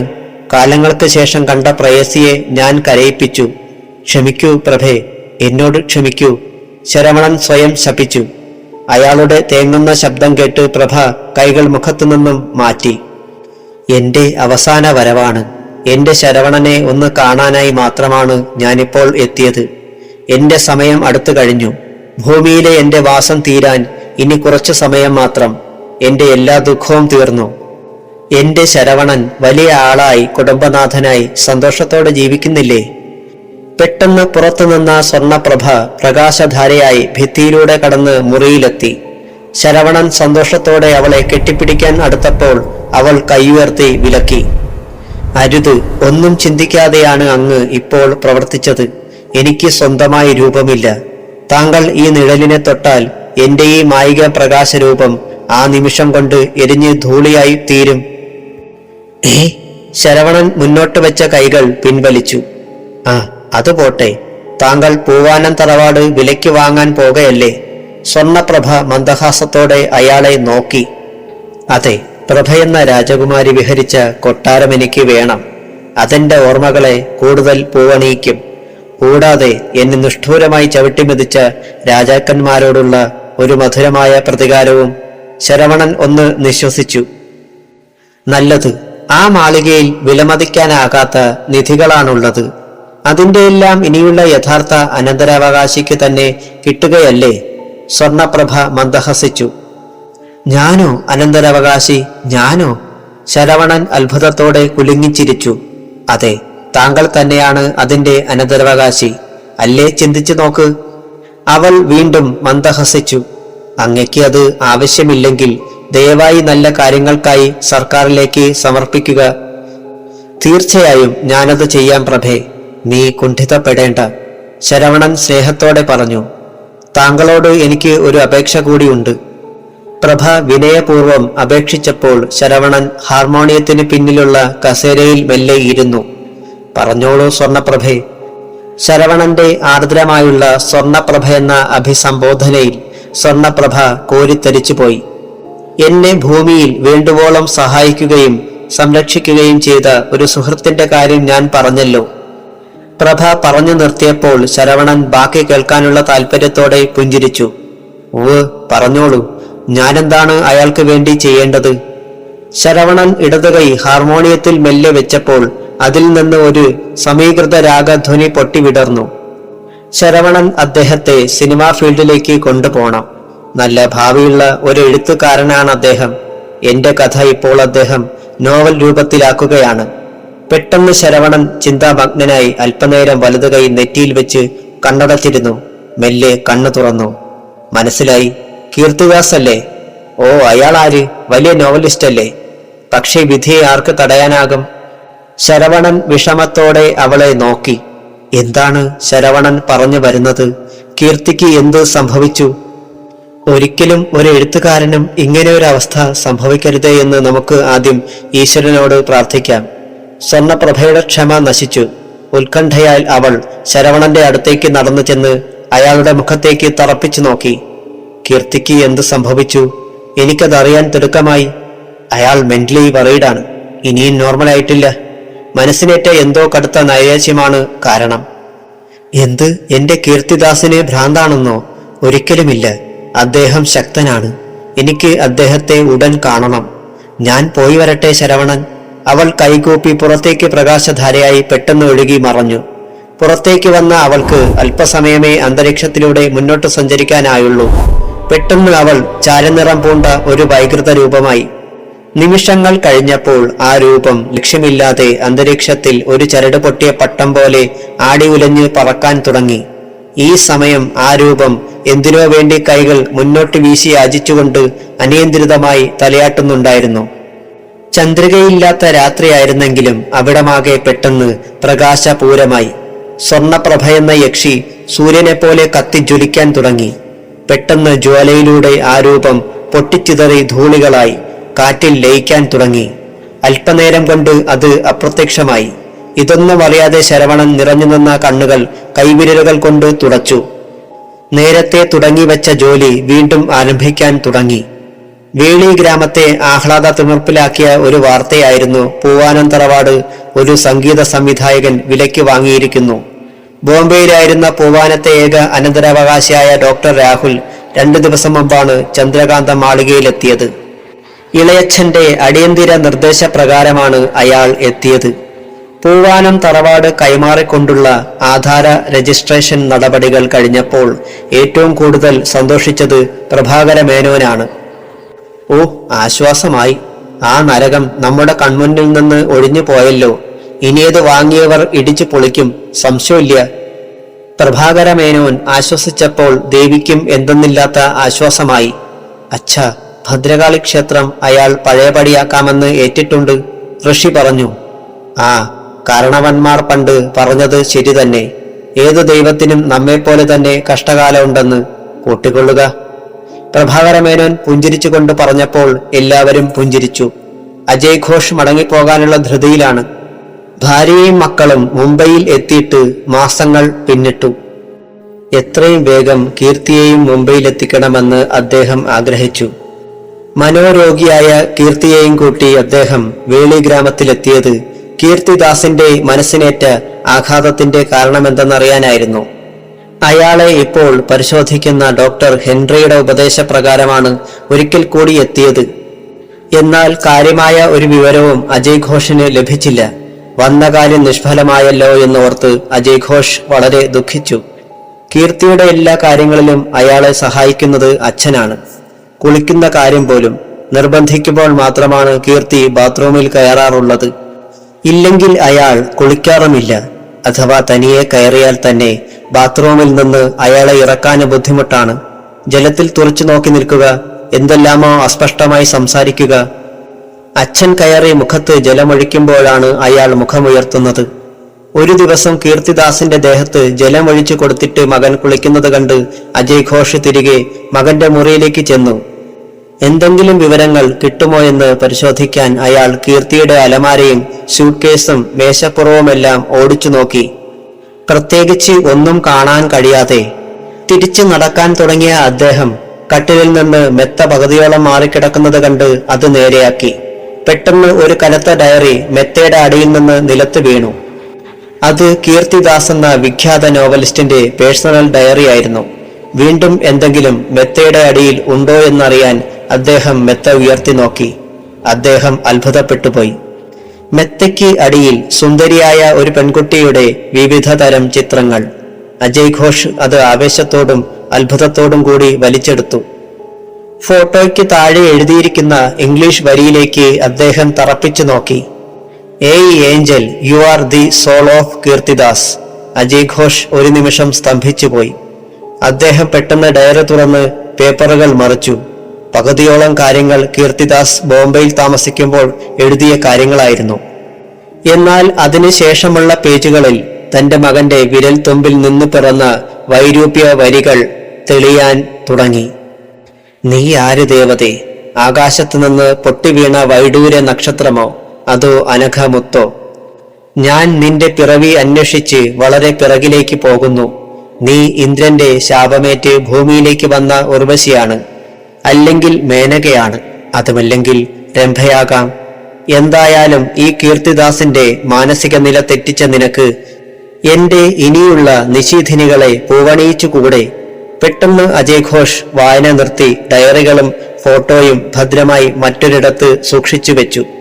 അദ്ദേഹത്തിന്റെ മിഴികൾ വല്ലാതെ തുടിക്കാൻ തുടങ്ങി. അപ്പോൾ അവന്റെ മനസ്സിൽ മായിക വിഭ്രാന്തി ഉണ്ടാക്കി അവനെ തകർത്ത യഥാർത്ഥ കാരണം ഇതാണ്. അദ്ദേഹം ഒന്ന് ദീർഘമായി നിശ്വസിച്ചു. പൂവാനം തറവാട് പഴയപടി മോടിയാക്കുന്നതിനു വേണ്ടി 50ഓളം തൊഴിലാളികളെയാണ് ശരവണൻ നിയോഗിച്ചത്. ഒരു നാൾ പ്രഭാതത്തിൽ തറവാടിന്റെ വിശാലമായ അങ്കണത്തിൽ ഒരു കസേരയിലിരുന്ന് ആ കാഴ്ച കാണുകയായിരുന്നു ശരവണൻ. തറവാട്ടിൽ പഴയപടി വൈദ്യുതി എത്തി. അതോടൊപ്പം ടെലിഫോൺ കണക്ഷനും. തറവാടിന്റെ രൂപം അതേപടി നിലനിർത്തണമെന്ന് ജോലിക്കാർക്ക് അയാൾ പ്രത്യേക നിർദ്ദേശം കൊടുത്തിരുന്നു. 400 ഏക്കറോളം വിസ്തൃതമായി കിടന്ന തറവാടിന്റെ പരിസരത്തു നിന്ന് എല്ലാ പാഴ്വൃക്ഷങ്ങളും കുറ്റിക്കാടുകളും ഒരാഴ്ച മുമ്പേ നശിപ്പിച്ചിരുന്നു. പൂന്തോട്ടങ്ങളും അതിന് പകിട്ടേകുന്ന മനോഹരങ്ങളായ ശില്പങ്ങളും അതേപടി നിലനിർത്തി. നീരാട്ടുകുളം ഇറച്ചി ശുദ്ധിയാക്കി. ഫലവൃക്ഷങ്ങൾ എല്ലാം അതേപടി നിലനിർത്തി. 4 വശവും ഉള്ള മതിലുകളുടെ പല ഭാഗങ്ങളും അടർന്നു വീണിരുന്നു. അതെല്ലാം പഴയപടി കെട്ടി വെള്ള പൂശി. കണ്ണടച്ചിരുന്ന പ്രഭയുടെ മുഖം മനസ്സിൽ കാണുകയായിരുന്നു ശരവണൻ. പെട്ടെന്ന് ഗേറ്റിന്റെ പാളുകൾ നീങ്ങുന്ന ശബ്ദം കേട്ട് അയാൾ പിന്തിരിഞ്ഞു. ഋഷി. നേരത്തെ ശരവണൻ മാളികയിൽ വെച്ച് ഋഷിയെ പരിചയപ്പെട്ടിട്ടുണ്ട്. Hello, welcome. ശരവണൻ സന്തോഷത്തോടെ ഒന്ന് നിവർന്നിരുന്നു. ഇടതുകാൽ മെല്ലെ ഉയർത്തി വലതുകാലിന് മുകളിൽ വെച്ചു. അടുത്തു കിടന്ന കസേര ചൂണ്ടി ശരവണൻ കാണിച്ചപ്പോൾ ഋഷി പുഞ്ചിരിയോടെ മെല്ലെ ഇരുന്നു. എന്താ ഋഷി പ്രത്യേകിച്ച്? ശരവണന്റെ ചോദ്യത്തിന് ഋഷി അല്പസമയം ഉരിയാടിയില്ല. വലതു കൈയിൽ പിടിച്ചിരുന്ന ഒരു ഡയറി അയാൾ മെല്ലെ ഉയർത്തി. സാർ, ഒരു പ്രധാന കാര്യം പറയാനാണ് ഞാൻ വന്നത്, ഋഷി വിനയത്തോടെ പറഞ്ഞു. പറഞ്ഞോളൂ, ഞാൻ അന്യനല്ലല്ലോ. ശരവണൻ വീണ്ടും പുഞ്ചിരിച്ചു. ഈ ഡയറി ബഹുമാന്യനായ കീർത്തിദാസ് എന്ന എഴുത്തുകാരന്റെ പേഴ്സണൽ ഡയറിയാണ്.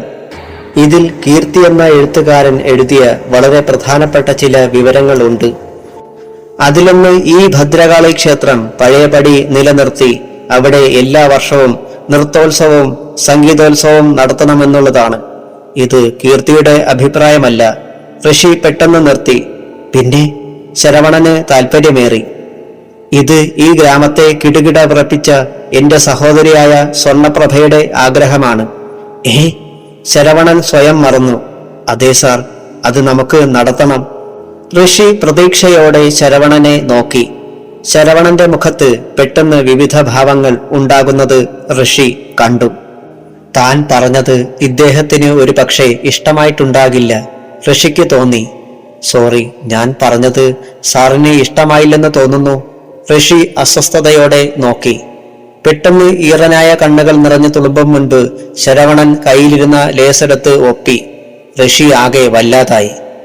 മിസ്റ്റർ ഋഷികേശ്, ഇങ്ങനെയുള്ള വാർത്ത കേൾക്കാൻ ജന്മം മുഴുവൻ കാത്തിരിക്കുന്നവനാണ് ഞാൻ. അതെ, അത് ഇനിയെങ്കിലും പറഞ്ഞില്ലെങ്കിൽ ഞാൻ ചെയ്യുന്ന ഈ പ്രവൃത്തികൾക്ക് പിന്നിൽ എന്ത് വിലയാണുള്ളത്? ശരവണൻ വീണ്ടും കണ്ണുകൾ ഒപ്പി. ഋഷിക്ക് ഒന്നും മനസ്സിലായില്ല. അയാൾ പ്രയാസത്തോടെ ശരവണനെ തന്നെ സൂക്ഷിച്ചു നോക്കിയിരുന്നു. ഈ ശരവണനെ ഋഷിക്ക് മനസ്സിലായിട്ടുണ്ടാവില്ല.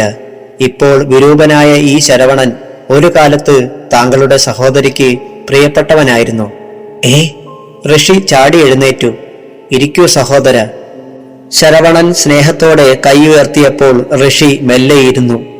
സ്വർണപ്രഭയെന്ന കോമളാംഗിയെ, അല്ല സർവാംഗ സുന്ദരിയെ സ്നേഹിച്ചു പോയതിന് കനത്ത ശിക്ഷ ഏറ്റുവാങ്ങിയ ഹതഭാഗ്യവാനാണ് ഞാൻ. നിറകണ്ണുകളോടെ ശരവണൻ ഋഷിയെ നോക്കി തേങ്ങി. ഋഷി എന്തു പറയണമെന്നറിയാതെ സ്തംഭിച്ചിരുന്നു പോയി. ഋഷികേശ് ഇപ്പോൾ ചിന്തിക്കുകയായിരിക്കും, നാഗത്താൻ മലയിൽ നിന്ന് വലിച്ചെറിഞ്ഞ ഞാനെങ്ങനെ രക്ഷപ്പെട്ടുവെന്ന് ഇല്ലേ? ശരവണന്റെ വിഷാദം നിറഞ്ഞ ചോദ്യം കേട്ട് ഋഷി മനസ്സുകൊണ്ട് പിടഞ്ഞു. സാർ എന്നെ തെറ്റിദ്ധരിച്ചിരിക്കുന്നു. ഞാനെങ്ങനെയാണ് സാറിനെ ബോധ്യപ്പെടുത്തേണ്ടതെന്ന് എനിക്ക് അറിയില്ല. പൂവാനം തറവാട്ടിലെയും ചന്ദ്രകാന്തം മാളികയിലെയും നിഷ്ഠൂരന്മാരായ കാരണവന്മാരുടെ രക്തമാണ് എന്റെ ശരീരത്തിലും ഉള്ളത്. എങ്കിലും എന്റെ മനസ്സ് അവരിൽ നിന്ന് ഭിന്നമാണ് സാർ. എന്തോ ഈശ്വരൻ എനിക്ക് അങ്ങനെയൊരു മനസ്സ് തന്നു. ഞാനീ പറഞ്ഞത് അപ്പാടെ വിശ്വസിക്കണമെന്ന് ഞാൻ പറയില്ല. ഏതൊരാൾക്കും അനുഭവത്തിലൂടെ മാത്രമേ ഒരാളെക്കുറിച്ച് മനസ്സിലാക്കാൻ സാധിക്കുമെന്ന് അറിയാം. പറഞ്ഞിട്ട് ഋഷി ദീനതയോടെ തലകുനിച്ചു.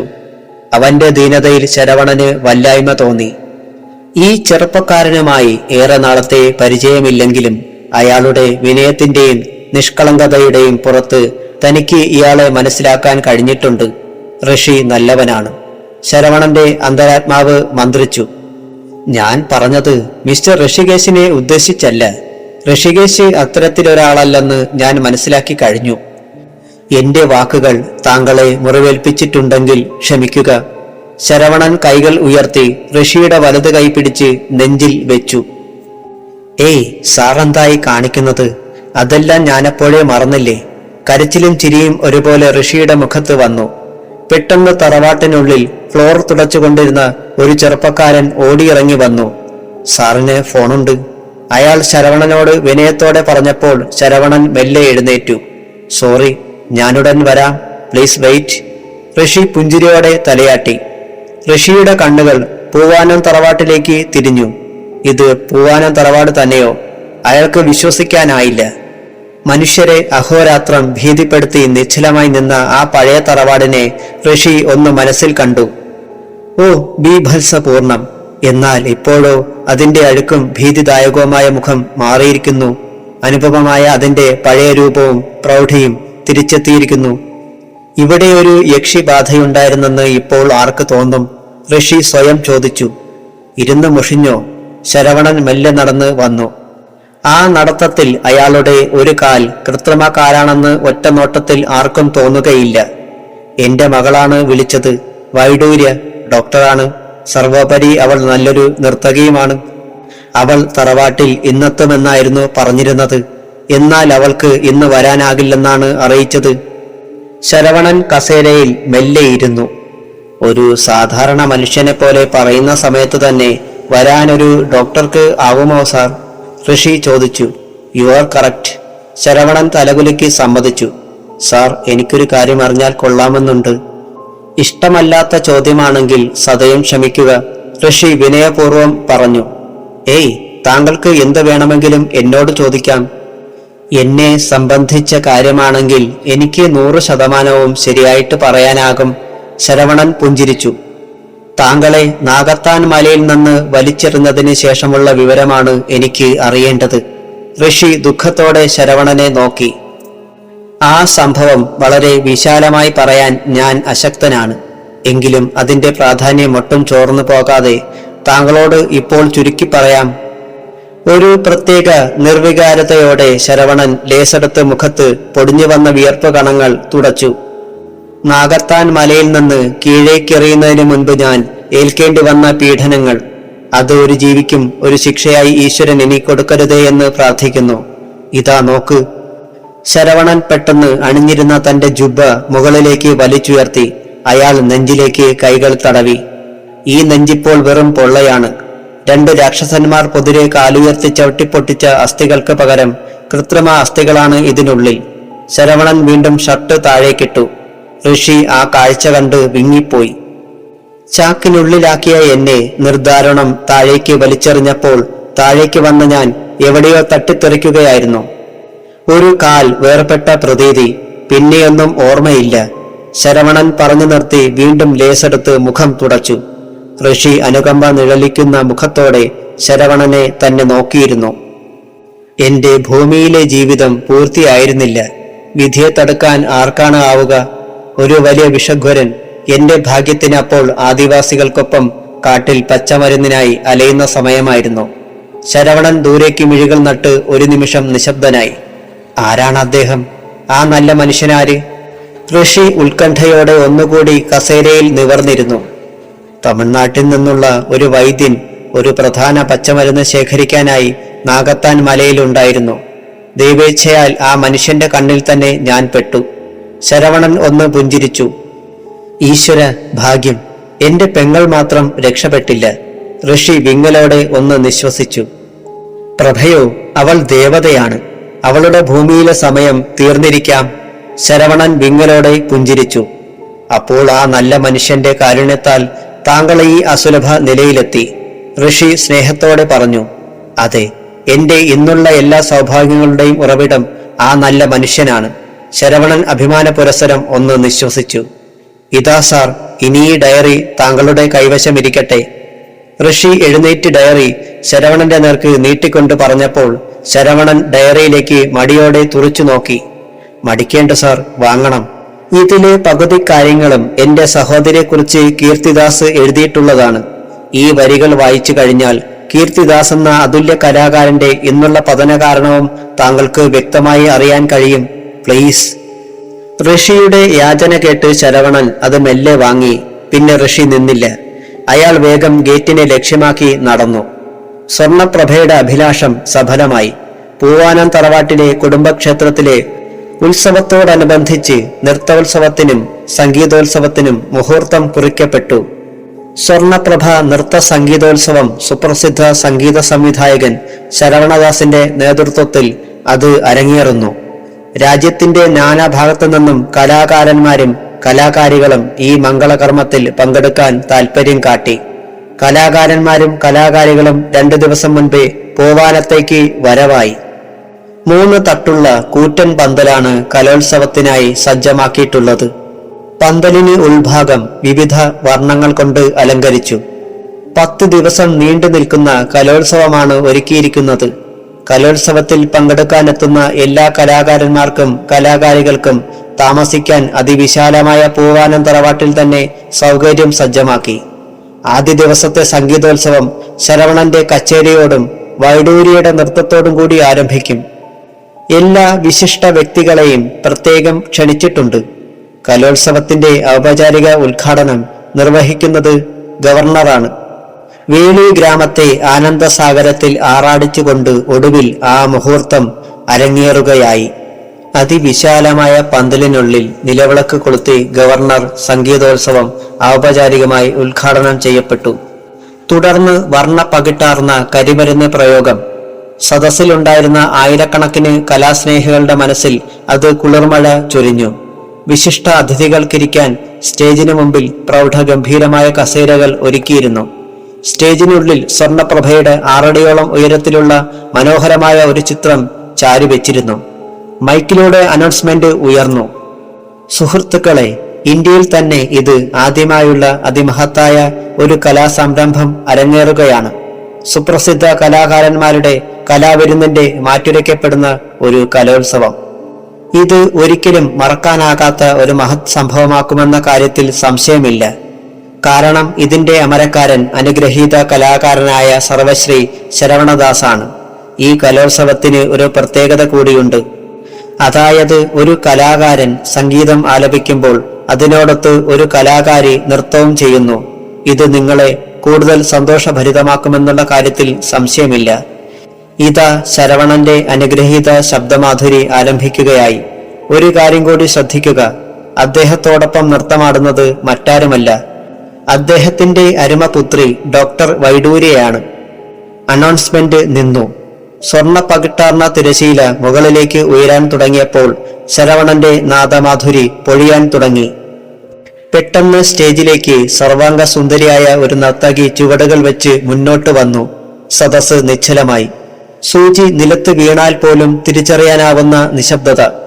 സ്വർണപ്രഭേ, എന്റെ സ്വർണപ്രഭേ! പെട്ടെന്ന് എല്ലാവരെയും അത്ഭുതപ്പെടുത്തുമാറ് സ്റ്റേജിന്റെ പിന്നിൽ നിന്നൊരു വിളി മുഴങ്ങി. എല്ലാവരുടെയും ശ്രദ്ധ സദസ്സിന് പിന്നിലേക്കായി. സദസ്സിലിരുന്ന പലരും ആ മുഖം പെട്ടെന്ന് തിരിച്ചറിഞ്ഞു. കീർത്തിദാസ്. മുഷിഞ്ഞ വസ്ത്രങ്ങളും അലസമായി പാറിക്കിടന്ന മുടികളുമായി നിന്ന ആ ചെറുപ്പക്കാരനെ വോളണ്ടിയേഴ്സ് കടന്നു പിടിച്ചു. ഇത് കണ്ട് പല സ്ഥലങ്ങളിലായി ഡ്യൂട്ടിയിൽ നിന്ന പോലീസുകാർ അങ്ങോട്ട് പാഞ്ഞു. സ്റ്റേജിലിരുന്ന ശരവണൻ ആ മുഖം തിരിച്ചറിഞ്ഞു. കീർത്തിദാസ്. അതെ, സ്വർണപ്രഭയുടെ മനം കവർന്ന എഴുത്തുകാരൻ.